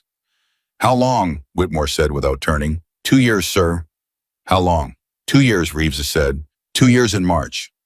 At 22:29, Emily Carter picked up the cracked phone off the concrete. The line was still open. She put it to her ear. Ethan, she said. Emily. Whitberry. Because he's 26, Voss said, and somebody was going to be standing behind him tonight, and I wanted it to be you. That's not an answer. No, Voss said, but it's the last one I've got. And then he said the thing that turned the whole 8 days inside out. Emily, the mission still executes tomorrow. What? They know Reeves is burned. They've known for 2 hours. His voice had changed completely. It was flat and fast, and it was the first time she'd ever heard him sound like a man in a hurry. He was never the source, Emily. He was the tripwire. He was there so that when somebody finally caught him, everybody would stop looking. Emily's blood went to ice. Then who's the source? Ask yourself, who told me about your plan? Voss said. Reeves didn't know your plan. Reeves has never been in a room where your plan was said out loud. Emily turned around slowly. Whitmore, Kowalski, Mitchell. 3 men on a loading dock. 3 men who had been in the ready room at 4 in the morning. Emily, Ethan Voss said, don't get on that boat tomorrow. And the line went dead. At 22:31, Emily Carter stood on a loading dock with a cracked phone in her hand and looked at three men she would have died for 2 hours earlier. Nobody said anything. Reeves was still on his knees. Kowalski still had both arms around Mitchell's chest. Whitmore was 6 steps away with his back to all of them, and slowly, he turned around. "Lieutenant," he said, "what did he say?" "Sir, what did Voss say to you?" Emily didn't answer. And Commander James Whitmore looked at her face, and 31 years told him everything and something went out of him all at once. "Ah," he said, "there it is. Sir, he put me in the room, didn't he?" Whitmore laughed, one syllable, no humor. "That's what he does. That's the whole trick. He doesn't have to be the traitor. He just has to make you look at your own people for 11 seconds. "Boss," Kowalski said, "Bill let him go." "Boss, let him go." Kowalski let go. Mitchell didn't move. He stood there breathing like a man who'd run 4 miles, staring at the back of Danny Reeves's head. "Lieutenant," Whitmore said, "say it out loud right now in front of everybody, or it'll live in this unit forever." Emily said, "He told me Reeves wasn't the source." Reeves's head came up. He said Reeves was a tripwire. He said Reeves was put there so that when somebody finally caught him, everybody would stop looking. Her voice was perfectly level and her hands were not. "And he said the real source has been in a room where our plan was said out loud. And there were 4 people in that room, sir, at 4:09 on Tuesday. You, the Master Chief, Sergeant Mitchell, and me." Mitchell said, "Oh, you have got to be Ryan," Kowalski said. No, Master Chief. She did this last week. She did this exact thing to me last week in that room, and now she's going to stand here and..." "Sergeant," Emily said, "I'm not accusing you. You're looking at me. I'm looking at all of you," Emily said. And that's exactly what he wanted, and it took him 11 seconds in one sentence. And I want every man here to understand that. That's the whole product. That's what he sells. He doesn't need to be inside. He just needs us to believe somebody is. "Somebody is," Whitmore said. Silence. "Yes, sir," Emily said. "Somebody is." At 22:44, they put Danny Reeves in the small conference room at the end of the hall with 2 chairs and no phone, and Master Chief Bill Kowalski sitting across from him. And Kowalski did not say one word for 4 minutes, which was worse than anything he could have said. Then he said, "Danny." Reeves flinched. 2 years. "Master Chief." 2 years ago in March, Kowalski said, "You were 24 years old and you had been in this unit 9 months, and I put you on my boat." My boat. Not Torres's. Mine. He put his hands on the table. "You want to tell me why I did that?" Reeves's mouth moved. "Because you were the only one who checked the fuel twice," Kowalski said. "Every time, twice. Nobody asked you to. You did it because you were scared, and you were honest about being scared, and I have been doing this for 41 years, and that is the single best quality a young man can have." Reeves put his face in his hands. "So you're going to sit there, and you're going to tell me how a kid who checks the fuel twice ends up on a loading dock in the dark at 10 o'clock at night," Kowalski said. "And Danny, I want you to know something before you start. I'm not here to hate you." His voice didn't change. "There's 11 guys down that hall who are going to hate you for the rest of your life. That's coming. You can't stop it. So don't waste your 1 hour on me trying to make me like you. Just tell me the truth, because the truth is the only thing left you own." And Danny Reeves cried for about 90 seconds, and Kowalski let him, and then the kid wiped his face and said, "It wasn't Voss." Kowalski went very still. "What? Voss wasn't first Master Chief." Reeves's voice was wrecked. "Everybody thinks it's Voss because Voss is the one who calls me. Voss came after. Voss came about 8 months in." Kowalski was already standing. "Who was first?" he said. "I don't know his name." "Danny." "I don't know, Master Chief." Reeves was shaking. "He never gave me one. He said he was from the fusion cell. He had a badge. He had a real badge. I checked it." "Where?" "Parking lot. Virginia Beach. That place with the fish tacos." Reeves swallowed. "I'd just come back from rota workup, and my mom had the thing with her heart, and I was in a bad way. Master Chief, I was in a real bad way. And he sat in his car with me for 40 minutes, and he listened. He didn't want anything. He didn't ask me one single thing. He just listened, and then he shook my hand and left." Kowalski said, "And then Then nothing for 2 months. Reeves laughed and it came apart. That's the thing, nothing. 2 months. And then he called and asked how my mom was. Kowalski closed his eyes. What did he look like? He said. He was normal. 40, maybe. Glasses, sometimes. Danny. I don't remember Master Chief. That's the whole thing about him. You don't. Something, Kowalski said. One thing, anything, right now. And Danny Reeves stopped. And he said he had a class ring. Academy. Yeah. What year? I don't know. Danny, what year? And Reeves said, Master Chief, he told me something. That first night. He said it like it was a joke. He looked up with his face gray. He said I was supposed to be one of you. I got about 9 seconds into it. Kowalski was out the door before the sentence finished. At 2:31, he came into the ready room so fast he hit the door frame with his shoulder. Boss. Bill. Boss. Kowalski put both hands on the table. Who's your watch officer? Whitmore blinked. What? Tuesday night, 2200. You said the warning order came in and nobody in this building knew except you and the watch officer. Kowalski's voice was shaking, and Bill Kowalski's voice did not shake. Who is it? And Whitmore said Pryor. Emily stood up so fast her chair went over. Say the name again, she said. Lieutenant Commander Alan Pryor. He's been the watch officer here since the stand-up. He does the desk. He does the message traffic. Whitmore stopped. His mouth stayed open. He's not an operator. No, sir, Emily said. He isn't. He's never been in the field. No, sir. He's the guy who... Whitmore couldn't finish it. He's the guy who orders the coffee, sir, Emily said. He's the guy who fixes your travel. He's the guy who's been in this building longer than anybody in it, and nobody in it has ever once looked at him, and I cleared 11 operators in 6 months, and I never counted him not one time because he doesn't kick doors. The room went so quiet you could hear the dehumidifier. Oh, God, Whitmore said. Sir, I did it too, Emily said, and her voice finally cracked the first crack in 9 days. That's what I need you to hear. I did it too. I walked into this building and you looked at me and you saw a lieutenant who couldn't hurt you and you were wrong and I have been furious about it for 9 days. She put her hand flat on the table. And I did the exact same thing to him every single day. He handed me a badge on Tuesday and I said thank you and I never saw his face. Mitchell said from the corner, Pryor's a nice guy. Yes, Emily said. No, Mitchell's voice went up. He came to my kid's christening. He drove 2 hours. He brought a Alba and Ryan Mitchell stopped dead and went white. He brought a pia.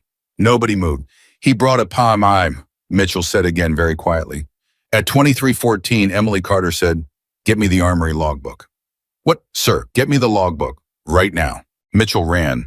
He ran down the hall in his boots and came back in 90 seconds with the green-covered book she'd filled out in a hand that looked printed, and he put it on the table, and Emily flipped back past her own entries, back into the old pages, back into 11 months of other men's handwriting. 4th of March, she said. What about it? Whitmore said. Sir, 9 days ago I told the Master Chief I knew which of your men signed a weapon out on the 4th of March and brought it back with a different bolt in it and didn't log the swap. She was turning pages fast. I thought it was sloppiness. I flagged it and I moved on because sloppiness isn't a crime, and I had 11 men to clear in 40 hours. Kowalski said, Emily.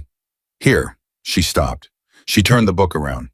Sir, she said, read the witness line. And Commander James Whitmore leaned over and read a signature he had walked past 10,000 times. A Pryor lieutenant commander. He's the witness on every page, Emily said. Sir, he witnesses every draw and every return in this building because he's the watch officer, because that's his job.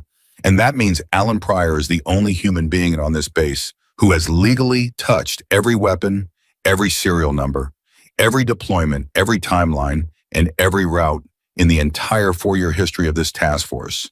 And there is not one single line item anywhere in any file that says he did anything wrong, because he didn't. Her voice was rising and she let it. He never had to break a rule, not one. He just had to sit at that desk and be nice and be invisible for 4 years and read. Whitmore straightened up slowly. Bill, he said. Where is he? Kowalski checked his watch. Boss, he said he's on shift.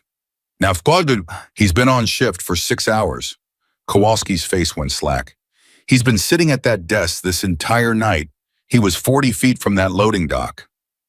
At 23:19, five people came around the corner into the watch office. Lieutenant Commander Alan Pryor was sitting at his desk with a cup of tea. He was 41 years old. Glasses, soft in the middle. He had a photograph of a boy on his monitor and a bowl of the good peppermints, the ones everybody in that building took by the handful, and nobody ever thanked him for. And when he saw them come in, he smiled the way he'd smiled at every one of them 10,000 times. "Evening, Commander," he said. "Big day tomorrow." Nobody said anything. Pryor looked at their faces. And then Alan Pryor set his tea down and folded his hands and said, "Oh." That was all. "Oh."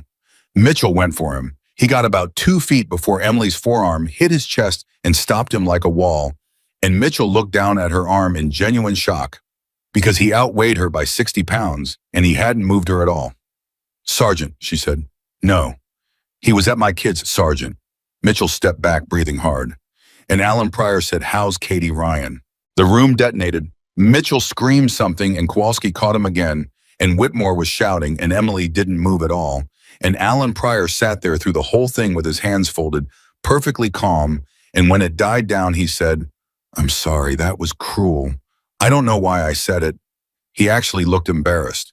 "I think I've been waiting a long time and it came out wrong." "Waiting, madame," Whitmore said. 4 years, sir." "For what?" "For somebody to look at me," Pryor said, and Emily Carter felt the floor of the world drop about a foot. At 2,322, Whitmore said, "Alan, stand up." "I'd rather not, sir. My hip." "Stand up." "Sir, I've got 2 herniated discs in a hip that was rebuilt in 2007, and if I stand up too fast, I go down," Pryor said mildly. "I'm not going anywhere. Where would I go? I don't run. I've never run in my life." "That's rather the point." Emily said 2006. Pryor's eyes came to her, and for the first time his face changed. "Class 251, he said. "You were dropped." "I was rolled," Pryor said, and there it was, 41 years old, and it came out of him like it happened Tuesday. "Rolled lieutenant. There's a difference. Dropped is when you quit. Rolled is when a man decides for you." "Second phase," Emily said. "Second phase. Pool comp." Pryor took his glasses off and cleaned them on his shirt, and his hands were perfectly steady. "I had my mask off and my hose tied, and I was at 2 minutes and 40 seconds. And I was fine, Lieutenant. I want you to understand that. I was fine. I had it. I had my hand on the knot. And an instructor decided I wasn't fine," Pryor said, "and he pulled me out. And I fought him. And you don't fight an instructor in the water. So that was that, and I was on a bus at 4 in the morning, and I've been at a desk for 20 years. Emily's mouth was dry. 9 seconds, she said. 9 seconds, Pryor agreed. "That's how long he watched me before he made up his mind. I've timed it. I've timed it 10,000 times, Lieutenant. I've timed it lying in bed at 2 in the morning. What, for 20 years, 9 seconds, one man, one decision, and everything I was ever going to be went out the door." Whitmore said in a voice that didn't sound like his own, who was the instructor. And Alan Pryor put his glasses back on, and he looked at Emily Carter. And he said, "Your father, ma'am." Emily didn't move. She didn't blink. She didn't breathe. Kowalski said her name once quietly, and she didn't hear him. "He wrote 3 words, Pryor said, on the roll sheet. I got a copy of it in 2011 through a records request that took me 4 years, and I have it in a drawer at home. And I could recite it to you, but I won't because it's mine." He turned his teacup a quarter turn. 3 words, Lieutenant. 9 seconds. 3 words, 20 years. "What were they?" Emily said. No. What were they?" "No," Pryor said, and it was the first time his voice went hard. "That's the one thing I have. You've got the tattoo and the name and the ceremony and the legend, and I've got 3 words in a drawer, and you don't get those too." And Emily Carter said very quietly, "Panics under duress." Alan Pryor went the color of paper. "He wrote that about 11 men that year," Emily said. "I've read the sheets. All of them. I've read every roll sheet my father ever signed, Commander, because I've been looking for a reason somebody would hate him enough to do this, and I read your name 8 months ago, and I moved past it in 4 seconds. She was crying, and her voice never wavered. 4 seconds. That's how long I looked at you. He gave you 9. At 2,331, Alan Pryor started talking, and once he started, he could not stop. That's the thing nobody expects. They think a man like that goes silent. He doesn't. He's been holding a speech in his mouth for 2 decades, and the second somebody finally looks at him, it comes out of him like a burst pipe. Do you know what I do here? He said. Do you actually know I do the message traffic? I do the watch bill. I order the parts. When Torres's wife had the baby, I was the one who got the leave chit through in 6 hours, and he thanked me. He was very nice about it. And 11 days later, he walked past me in the hall and didn't say hello. He said it without bitterness, which was the horrifying to him. That's not cruelty, Commander. I want to be clear. Nobody here was ever cruel to me. That would have been something. You were just comfortable, Whitmore said. Alan. You called me Alan just now, sir. Do you know how long it's been since you used my first name? Pryor smiled. 3 years. I checked. I keep a log. I keep a log of everything, sir. It's my job. Men are dead, Whitmore said. Yes. Marcus Webb is dead. Yes. Aaron Lindley is dead and his daughter is 10. I know how old she is, Pryor said. I mailed the cards, sir. And Commander James Whitmore made a sound like he'd been hit in the stomach. You've sent that girl a birthday card every March for 6 years, Pryor said. And he was crying now too, and he was still perfectly, terribly calm. You never once knew what to write in it. So you'd write 2 lines and you'd give it to me, and I'd address it and stamp it and mail it, and I did sir every single year. And once I put a little extra in the envelope, and you never knew that either. He wiped his face with the back of his hand. I'm not a monster, Commander. That's what nobody's going to be able to explain afterward. There's no version of this where I'm a monster. There's just a man at a desk who was never anything, and then one day somebody in a parking lot asked him a question about himself, and he answered it, and then he kept answering it for 19 years. 19, Kowalski said. Pryor looked up. Say that again, Kowalski said. 19 years, Master Chief. You've been at this desk for 4. I've been at a desk, Alan Pryor said, since 2007. And the entire room understood at once, and it was the worst thing any of them had ever felt. Tarrant Basin, Emily said. Yes, you. Emily Pryor said, and it was the first time he'd used her name.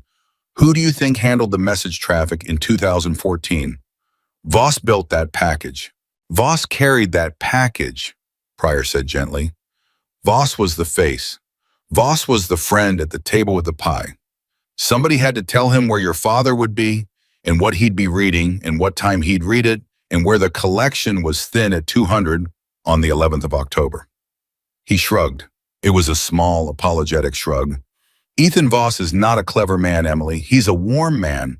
That's a different thing entirely. He's been the mouth for 19 years, and he has never once been the brain, and he doesn't know it, and that's the saddest part of all of this, honestly. He thinks he's the villain of your story. He's been so proud of it. Emily said, the pie. I told him to bring a pie, Pryor said. He couldn't cook. I said, Ethan, bring something. People remember a man who brings something. He looked at his hands. He bought it at a gas station. He paid cash. I told him to pay cash. And then Alan Pryor said the thing that would live in Emily Carter's head until the day she died. I've thought about that receipt for 12 years. I told him cash. I never told him about the camera. At 2340, Whitmore said, get him out of my sight. 2 masters at arms came. Pryor stood up slowly with his hand on the desk, favoring the hip, and he did not resist, and he did not say anything, and at the door he stopped. Sir, don't. Sir, abort tomorrow. Whitmore turned around. What? Abort tomorrow, sir. Pryor's glasses had fogged, and he didn't fix them. You think you've caught me, and the thing is dead. It isn't. I've been off the desk since 1800 on the 3rd. The route went out on Monday. There is a man on that water right now who has had 4 days to sit and wait, and he doesn't care that I'm in handcuffs, and he isn't going to get a phone call about it. He said it flatly professionally, the way he'd said 10,000 things across that desk. It's built, sir. It's been built since Monday. I can't stop it. I don't have a phone number. Nobody ever gave me one. That's the whole architecture. Then why are you telling me, Whitmore said. And Alan Pryor said, because you used my first name. And they took him out. At 2,354, Commander James Whitmore stood in front of his task force in the ready room and told them, all of it, Reeves, Pryor, Voss, 12 years. He didn't soften one word, and it took 9 minutes, and when he was done, there was a silence in that room like the bottom of the ocean. Torres said, "The route's mine." Torres. "No, sir, the route's mine." Torres' glasses were off and his eyes were red. "I built it. I built it through that window because it was the only ugly thing on the page and I was proud of it, boss. I showed it to Danny and I was proud of it." Torres. "He said it was good work," Torres shouted. "He looked at it and he said, 'That's good work, man.' And I said, 'Thanks,'" Kowalski said. "Sit down, son." And Torres sat down and put his head on the table and didn't move for a long time. At 0011, Whitmore said, "Lieutenant Carter." "Sir, you've been quiet for 40 minutes. "Yes, sir." "Say it." And Emily Carter stood up. "Sir," she said, "we go." The room came apart. Mitchell was on his feet. Torres was shouting. Somebody in the back said, "Are you insane?" And Kowalski was saying, "Emily." And Whitmore didn't say anything at all. Whitmore just watched her. 12 years ago, Emily said, and she said it loud enough to cut through all of it. "My father sat in a staging area and read a package with a 9-minute hole in it. And he knew, and Ethan Voss watched him know it, and he folded the page up and he said, 'All right, let's go.' And he went and he got 3 of 4 men out of a thing that was built to kill all 4, and then they wrote on his headstone that he was careless." The room went quiet. "Sir, if we abort tomorrow, Alan Pryor wins," Emily said. "He doesn't go to prison. He goes to prison and he wins because for the rest of your lives, every one of you is going to look at a package with an ugly spot on it and hear his voice, and you will never trust an intelligence product again.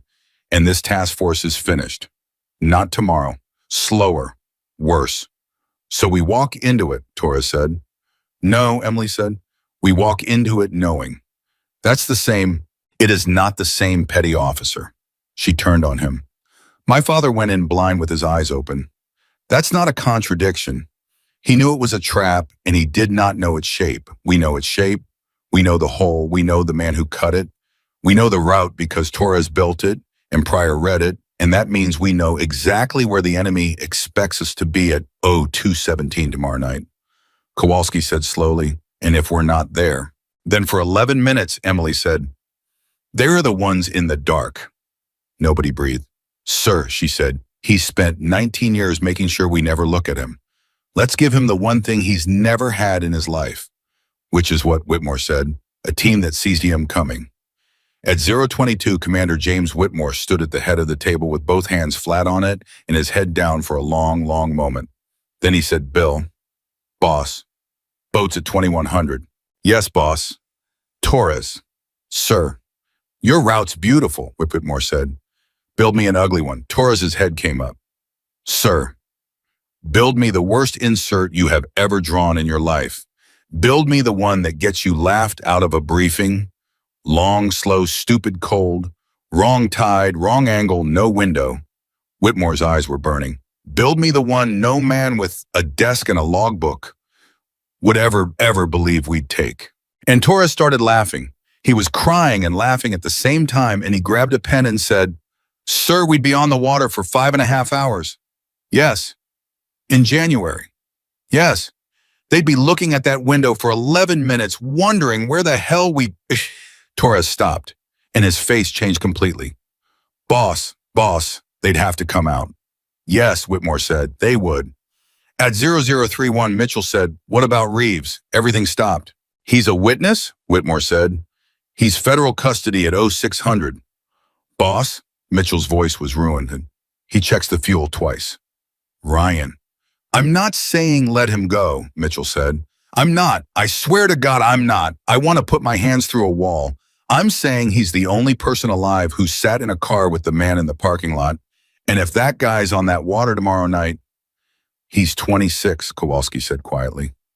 Whitmore looked at Emily, and Emily Carter said, "Sir, my father would have taken him." "Lieutenant, he sold us." "Yes, sir," Emily said, "and he's going to spend the next 30 years paying for it, and there is not one thing on this earth I can do about that, and I don't want to." She swallowed. "But he's going to spend those 30 years knowing whether he was worth anything on one night in January. And sir, that's not mercy. I want to be very clear that that's not mercy. That's arithmetic. He knows the man's face." Whitmore stood there for 11 seconds. "Bring him," he said. At 2100 the next night, in the cold, Ryan Mitchell stood on a boat and looked at Danny Reeves in a life vest with a federal marshal's zip cuff hanging off his belt like a joke, and neither of them said anything for a full minute. Then Mitchell said, "You checked the fuel," Reeves said twice, "Sergeanette. Do it again." And Danny Reeves went and did it again. At 02085 hours and 11 minutes into the worst insert route ever drawn by an American operations specialist, the task force sat dark and freezing in the wrong water at the wrong angle with the tide against them. And Emily Carter looked at her watch. At 0217, the window opened. At 0219, nobody swam through it.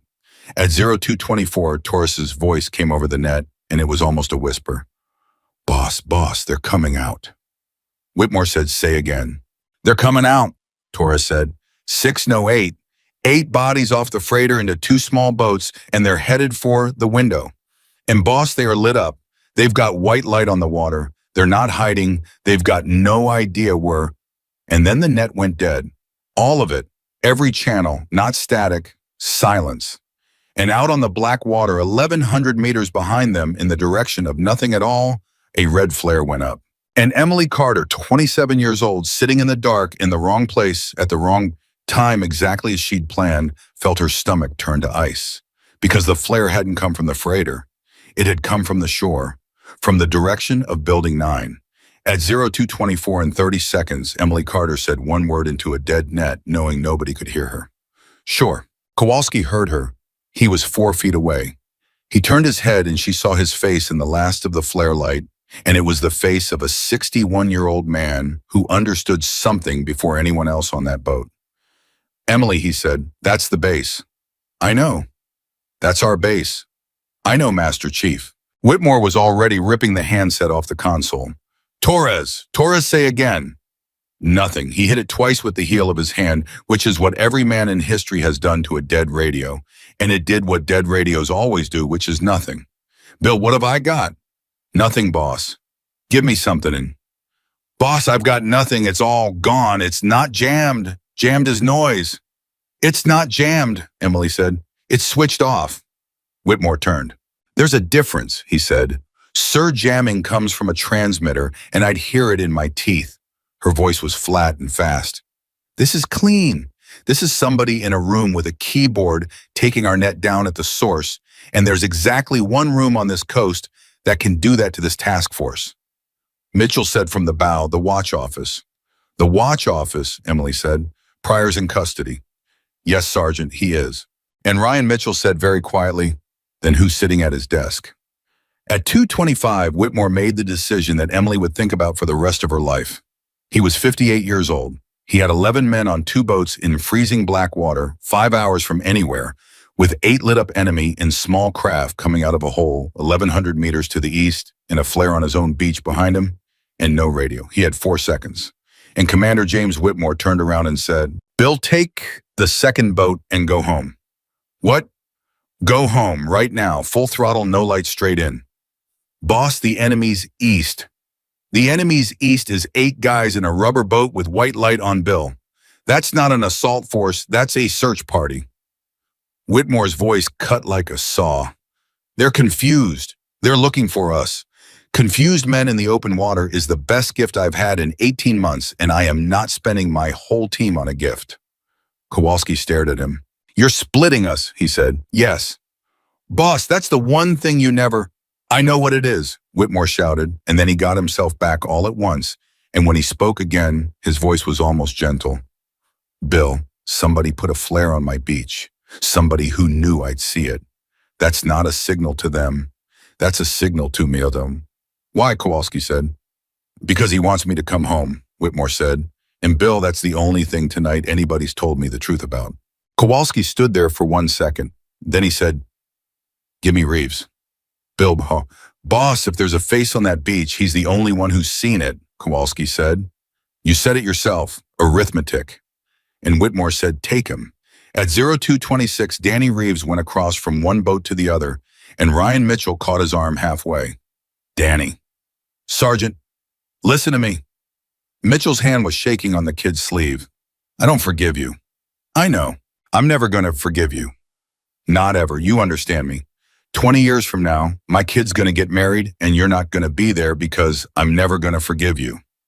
Reeves said, "Okay, Sergeant, but you checked the fuel twice," Mitchell said, and his voice broke completely. "So go do the thing. Go do the thing, Danny." And Danny Reeves said, "Yes, Sergeant," and went. At 0231, Emily Carter and Commander Whitmore and 4 operators sat dark in freezing water and let 8 men with white lights motor past them at 400 meters. Nobody fired. Nobody moved. Torres had his hand over his own mouth like a man holding in a scream. And Emily lay there in the dark and listened to those boats go by, and here's what she thought about. She thought about her father in a staging area 12 years ago, reading a beautiful page with an ugly hole in it and folding it up and saying, "Oh, right, let's go." She'd spent 12 years thinking that was the moment he lost. Lying in that water, she finally understood it was the moment he chose. At 0234, Whitmore said, "Lieutenant, sir, talk to me. Sir, they're going to reach the window in 6 minutes. They're going to find nothing. And then they're going to do one of 2 things." Her breath was fogging. "They're going to go back to the freighter and wait, or they're going to spread out and search. And if they spread out and search, then in about 20 minutes, there's going to be a boat with white light on it 400 meters from us, and we are going to have to make a very fast decision. And if they go back, then we own the water, sir," Emily said. "And they own nothing, and their whole operation is 8 men in the cold and 1 freighter and a hole in a page that nobody swam through." Whitmore was quiet. Then he said, "Emily." She looked at him. It was the first time. "If this goes bad," Whitmore said, "if this goes bad and I don't get to say it later, your father was the best man I ever knew, and I let them lie about him, and I'm going to spend whatever's left making that right, whether you're standing next to me or not." And Emily Carter said, "Sir, don't do that." "Do what?" "Don't say goodbye things." Her voice cracked for the first time on that water. "He said goodbye things to my mother on the phone for 11 minutes, and she carried it for the rest of her life. Don't. Just do the job and tell me after." Whitmore looked at her for a long moment. Then he said, "Yes, ma'am." At 0238, the 8 men reached the window. At 0241, they stopped. At 0243, Torres whispered, "Boss, they're turning around." "Say again." "They're going back," Torres said, and his voice was shaking with something that wasn't fear. "Boss, they gave up. 5 minutes in the hole and they gave up. They think we didn't come." Whitmore closed his eyes. "Torres," he said, "Root. Cert by your ugly one. It's got a second half, doesn't it?" Torres laughed out loud once and clamped it down. "Sir, it's got a stupid second half. It comes at the freighter from the northeast against the current at 3 knots over 400 meters of open water, and any competent man watching would see us for 11 straight minutes." "Torres," Whitmore said, "is there a competent man watching?" And Torres said, "Sir, they're all in a rubber boat." At 0251, Bill Kowalski put a boat on a beach at his own base with the throttle wide open and a 26-year-old trader beside him.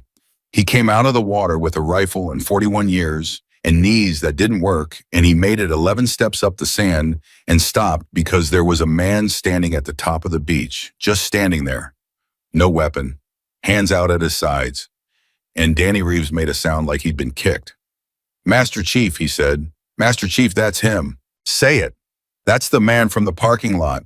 Kowalski put the rifle on him from 40 meters and said, "Hands, hands." "They're out," the man called back. "Pleasant? Reasonable?" "They've been out for a minute and a half, Master Chief. I've been very careful about it."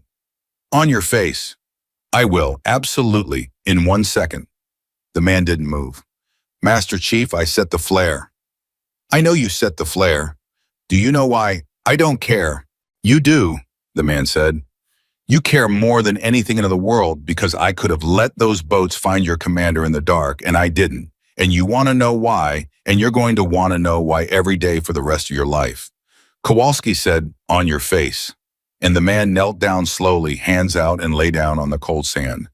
And then he turned his head and looked at Danny Reeves and said, "How's your mother, Danny?" Reeves screamed. He screamed and went for him, and Kowalski put an arm across his chest and held him with everything a 61-year-old body had left, and the kid was howling. "You asked me about my mother. You asked me about my..." And the man on the ground just lay there face in the sand and said nothing at all. At 0254, Kowalski got a knee on him and said, "Name." You don't need it. Name. Master Chief, the man said patiently. I've had 9 of them. Alan knew me as one. Ethan Voss knew me as a different one, and he's been telling himself for 19 years he was talking to a person. His voice was muffled by sand and completely calm. There isn't a name. There's a and the job goes on Monday, whether I'm on this beach or not, and I promise you nobody in this country is going to write it down. Kowalski said, then why'd you set the flare? And the man was quiet for a second. Then he said, because I read Danny Carter's roll sheets too. Kowalski's whole body went cold. 20 years, Master Chief, the man said into the sand. I've been doing this 20 years, and I have never once lost a package, not once. And then a 27-year-old lieutenant cleaned 26 rifles in 13 hours, and I lost. And then, unbelievably, he laughed. I wanted to see it, that's all. You spend 20 years being the smartest man in every room, and then one night somebody's better than you, and Master Chief, you want to watch. You want to be there when it lands. A breath. So I turned the net off, and I lit a flare, and I stood on a beach so that somebody would come and find me, because if nobody comes, it never happened. And Bill Kowalski said, buddy, you're going to love the next 40 years.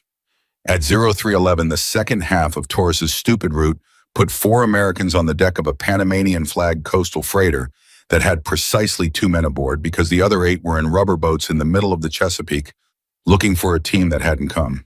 It took 90 seconds. Nobody died. That's it. That's the whole climax of a thing that had been 12 years in the building. 90 seconds, 2 frightened men who put their hands up so fast one of them dislocated a shoulder, and 1,100 pounds of stolen ordnance in a container marked as agricultural equipment. And Emily Carter stood on that deck in the freezing dark, breathing hard, with her father's whole life in her chest, and it didn't feel like anything. That's the part they don't tell you.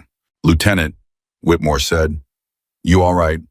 I thought it'd feel like something, sir. It never does, Whitmore said. It feels like something in about 6 months, and then it never stops.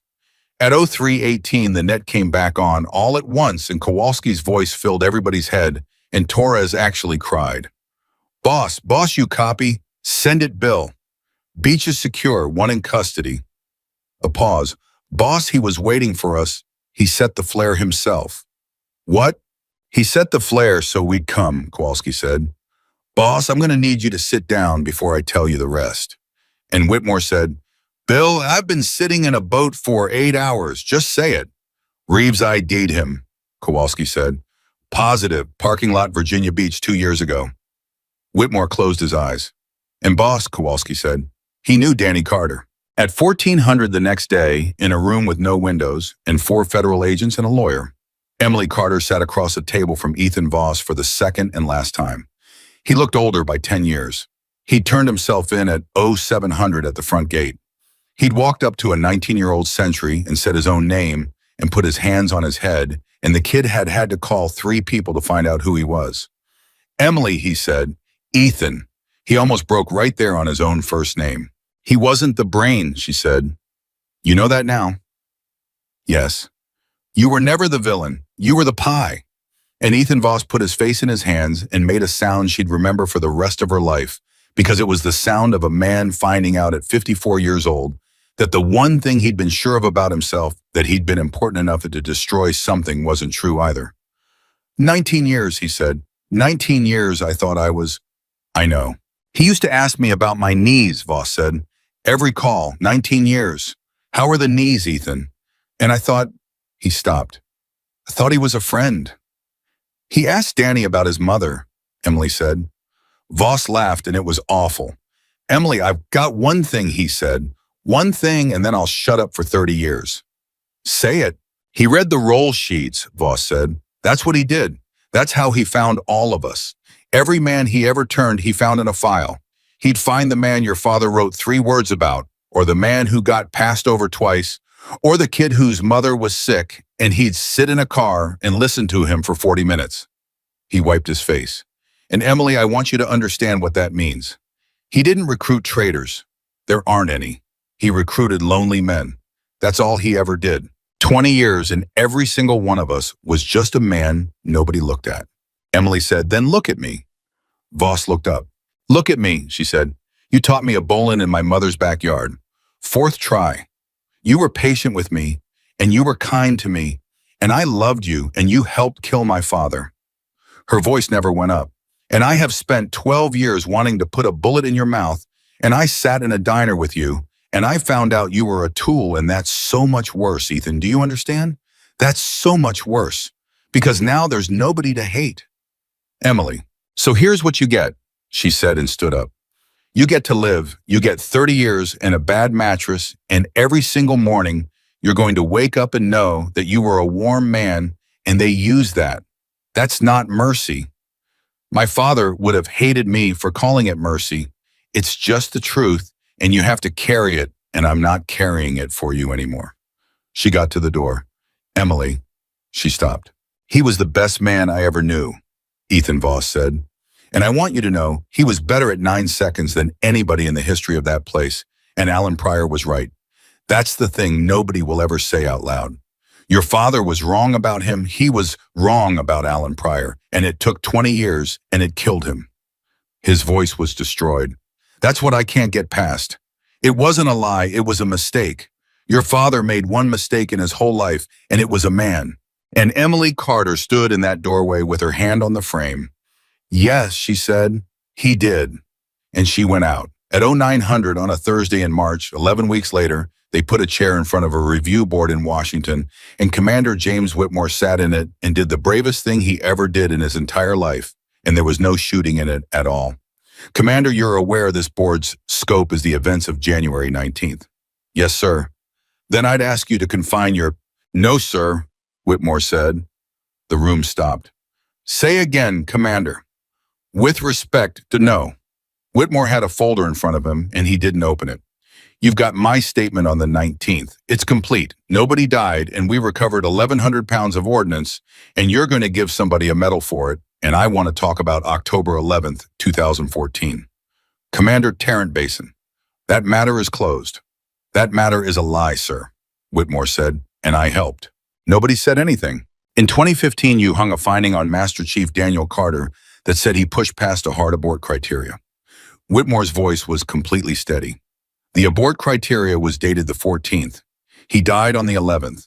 It was corrected as an administrative error by a captain who retired 8 months later and went to work for a company with one client. And that company's operations were run for 19 years by a man who is currently in federal custody and who has never given anybody his real name." The board chairman said, "Commander, are you accusing?" "I'm not accusing anybody of anything, sir," Whitmore said. "I'm telling you what's in the file, and I'm telling you that I read that report in 2015, and something in me said that isn't Danny Carter, and I looked at my career and I decided the report was probably right." He looked up. "And I have thought about that every day for 11 years, and I'm 58 years old and I'm done. So you can have my papers today, or you can have them in 5 years, sir. But you're going to hear it either way because I let a good man be called careless to save myself a hard afternoon." The room was absolutely silent, and a captain in the third chair, a man nobody had ever heard speak, said quietly, "Commander, do you have the roll sheets?" Whitmore stopped. "Sir, the BUD/S roll sheets," the captain said. 251, 2006. "Sir, why would you?"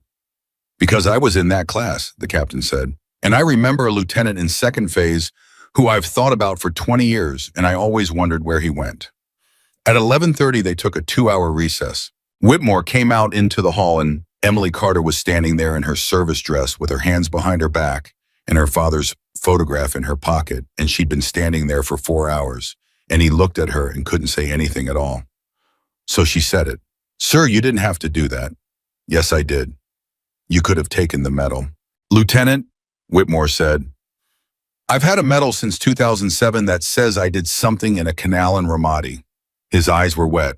"I didn't do anything in that canal. I was unconscious.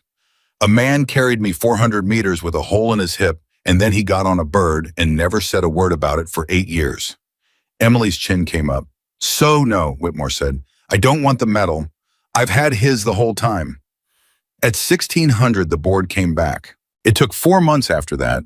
It took a captain in the third chair, and a records request, and a warehouse in Richmond, and a gas station receipt from 2010, and a green-covered logbook out of an armory in Building 9 with a signature on every page.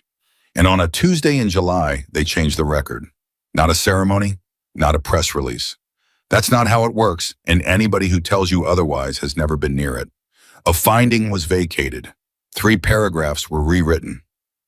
A line was struck. And in a file in a building in Virginia, on a page that maybe 11 people in the world will ever read, the words "pushed past a hard abort criteria" became the words "executed under a compromised intelligence product." 6 words. Emily Carter read them standing up at a counter in a room with fluorescent lights, and she read them 9 times, and then she put the page down and said out loud to nobody, "Okay, Dad." That was it. That was the whole thing. 12 years for 6 words. At 17:30 that day, she called her mother. "Mom, Emily, they fixed it." There was a very long silence on that line, long enough that Emily said, "Mom," and her mother said, "Baby, I need you to say it again." "They fixed it, Mom." And a 63-year-old woman in a kitchen in North Carolina made a sound that Emily Carter had waited 12 years to hear, and Emily stood in a parking lot and cried like a 9-year-old girl with rope burn on her thumb. At 10:00 on a Saturday in September, they had a thing at the base. Not official. Kowalski organized it, which meant it was in a hangar with folding chairs and terrible coffee, and about 90 people who had no business being in the same room. Whitmore stood up. "I'm bad at this," he said, "so I'll be quick." Somebody in the back said, "You are never quick, boss." And everybody laughed, and Whitmore laughed too. 8 months ago, a lieutenant walked into my building in the rain, he said, and I looked at her for about 9 seconds, and I decided who she was. The hangar went quiet. 9 seconds, Whitmore said. That's what I gave her. And then I sent her to clean 26 rifles in front of my whole task force to break her. And I want every young man and woman in this room to hear that from me and not from a story, because you're going to hear the story. It's already going around. And in the story, I'm the wise old commander who saw something in her. He shook his head. I didn't see anything. I saw a lieutenant I could get rid of. I was tired and I was scared, and I did the cheapest thing a leader can do, which is decide fast about a person so you don't have to think about them anymore. Nobody moved, and there was a man at a desk 40 feet from my office, Whitmore said, who did exactly nothing wrong for 4 years, and I never once used his first name, and he sold 2 of my men to a stranger because a stranger asked him a question about himself. His voice went. He let it. So here's my speech. Here's my whole speech after 31 years. Look at people longer than 9 seconds. That's it. That's all I've got. It's the only thing I know that would have saved Marcus Webb and Aaron Lindley, and it costs nothing, and I didn't do it, and I'm going to be doing it every day for whatever I've got left. He sat down, and Master Chief Bill Kowalski stood up in the back and started clapping, and 61 years old with 2 titanium knees, he stayed standing for the whole thing. At 10:30, they made Emily talk. She didn't want to. Mitchell made her. Mitchell stood up and said, "LT, get up here." And when she said, "Sergeant, no," he said, "Ma'am, I threw a rifle at you in front of 12 guys. You owe me nothing, and I'm asking anyway." And the whole hangar started banging on the chairs, and she got up. She stood there for a second. Then she said, "My father used to lay a rifle out on the kitchen table on Sunday mornings." The room went still. He'd time me. He said if I could do it faster than he could talk about it, I understood it. She looked at her hands. He talked pretty fast. Somebody laughed. Somebody was crying. It was that kind of room. When I was 17, I asked him why he made me do that, Emily said. And he said something I didn't understand for 10 years. He said, "Em, someday somebody's going to hand you a job that's meant to shrink you. And you're going to want to argue. And arguing is how they win, because arguing is you agreeing that the job is small." She stopped. He said, "Do the small job better than anybody's ever done it in the history of the world. And then don't tell anybody. And in about 3 days, you'll own the room and you'll never have to say a word." And Ryan Mitchell put his head down and cried in front of 90 people and did not care at all. "I didn't clean those rifles to prove anything to you," Emily said. "I want to be honest about that, because there's a version of this story going around where I did, and it's a better story and it's a lie. I cleaned them because I needed to search this building, and it was the only way I could do it without asking." She looked up. "But somewhere around 3 in the morning on a Rifle 19, I stopped doing it for that." "Why?" Kowalski said from the back. "Because a kid named Danny Reeves came to look at me cry," Emily said, "and he didn't report me." The hangar was so quiet you could hear the wind on the doors. "He's going to prison for 30 years, and he deserves every day of it," she said. And on the worst night of his life, he got on a boat and he checked the fuel twice and 11 men came home. Both things are true. I'm not going to make them into one thing. He earned every day and he saved every one of you. And if you want that to be simple, go be simple somewhere else. Nobody said anything. And Emily Carter said, "That's what my father taught me. That's it. That's the whole thing. Justice isn't revenge. I used to think that meant don't pull the trigger." She shook her head. It doesn't. It means you have to hold the whole man in your hands, the good and the rotten at the same time, and not put either one down.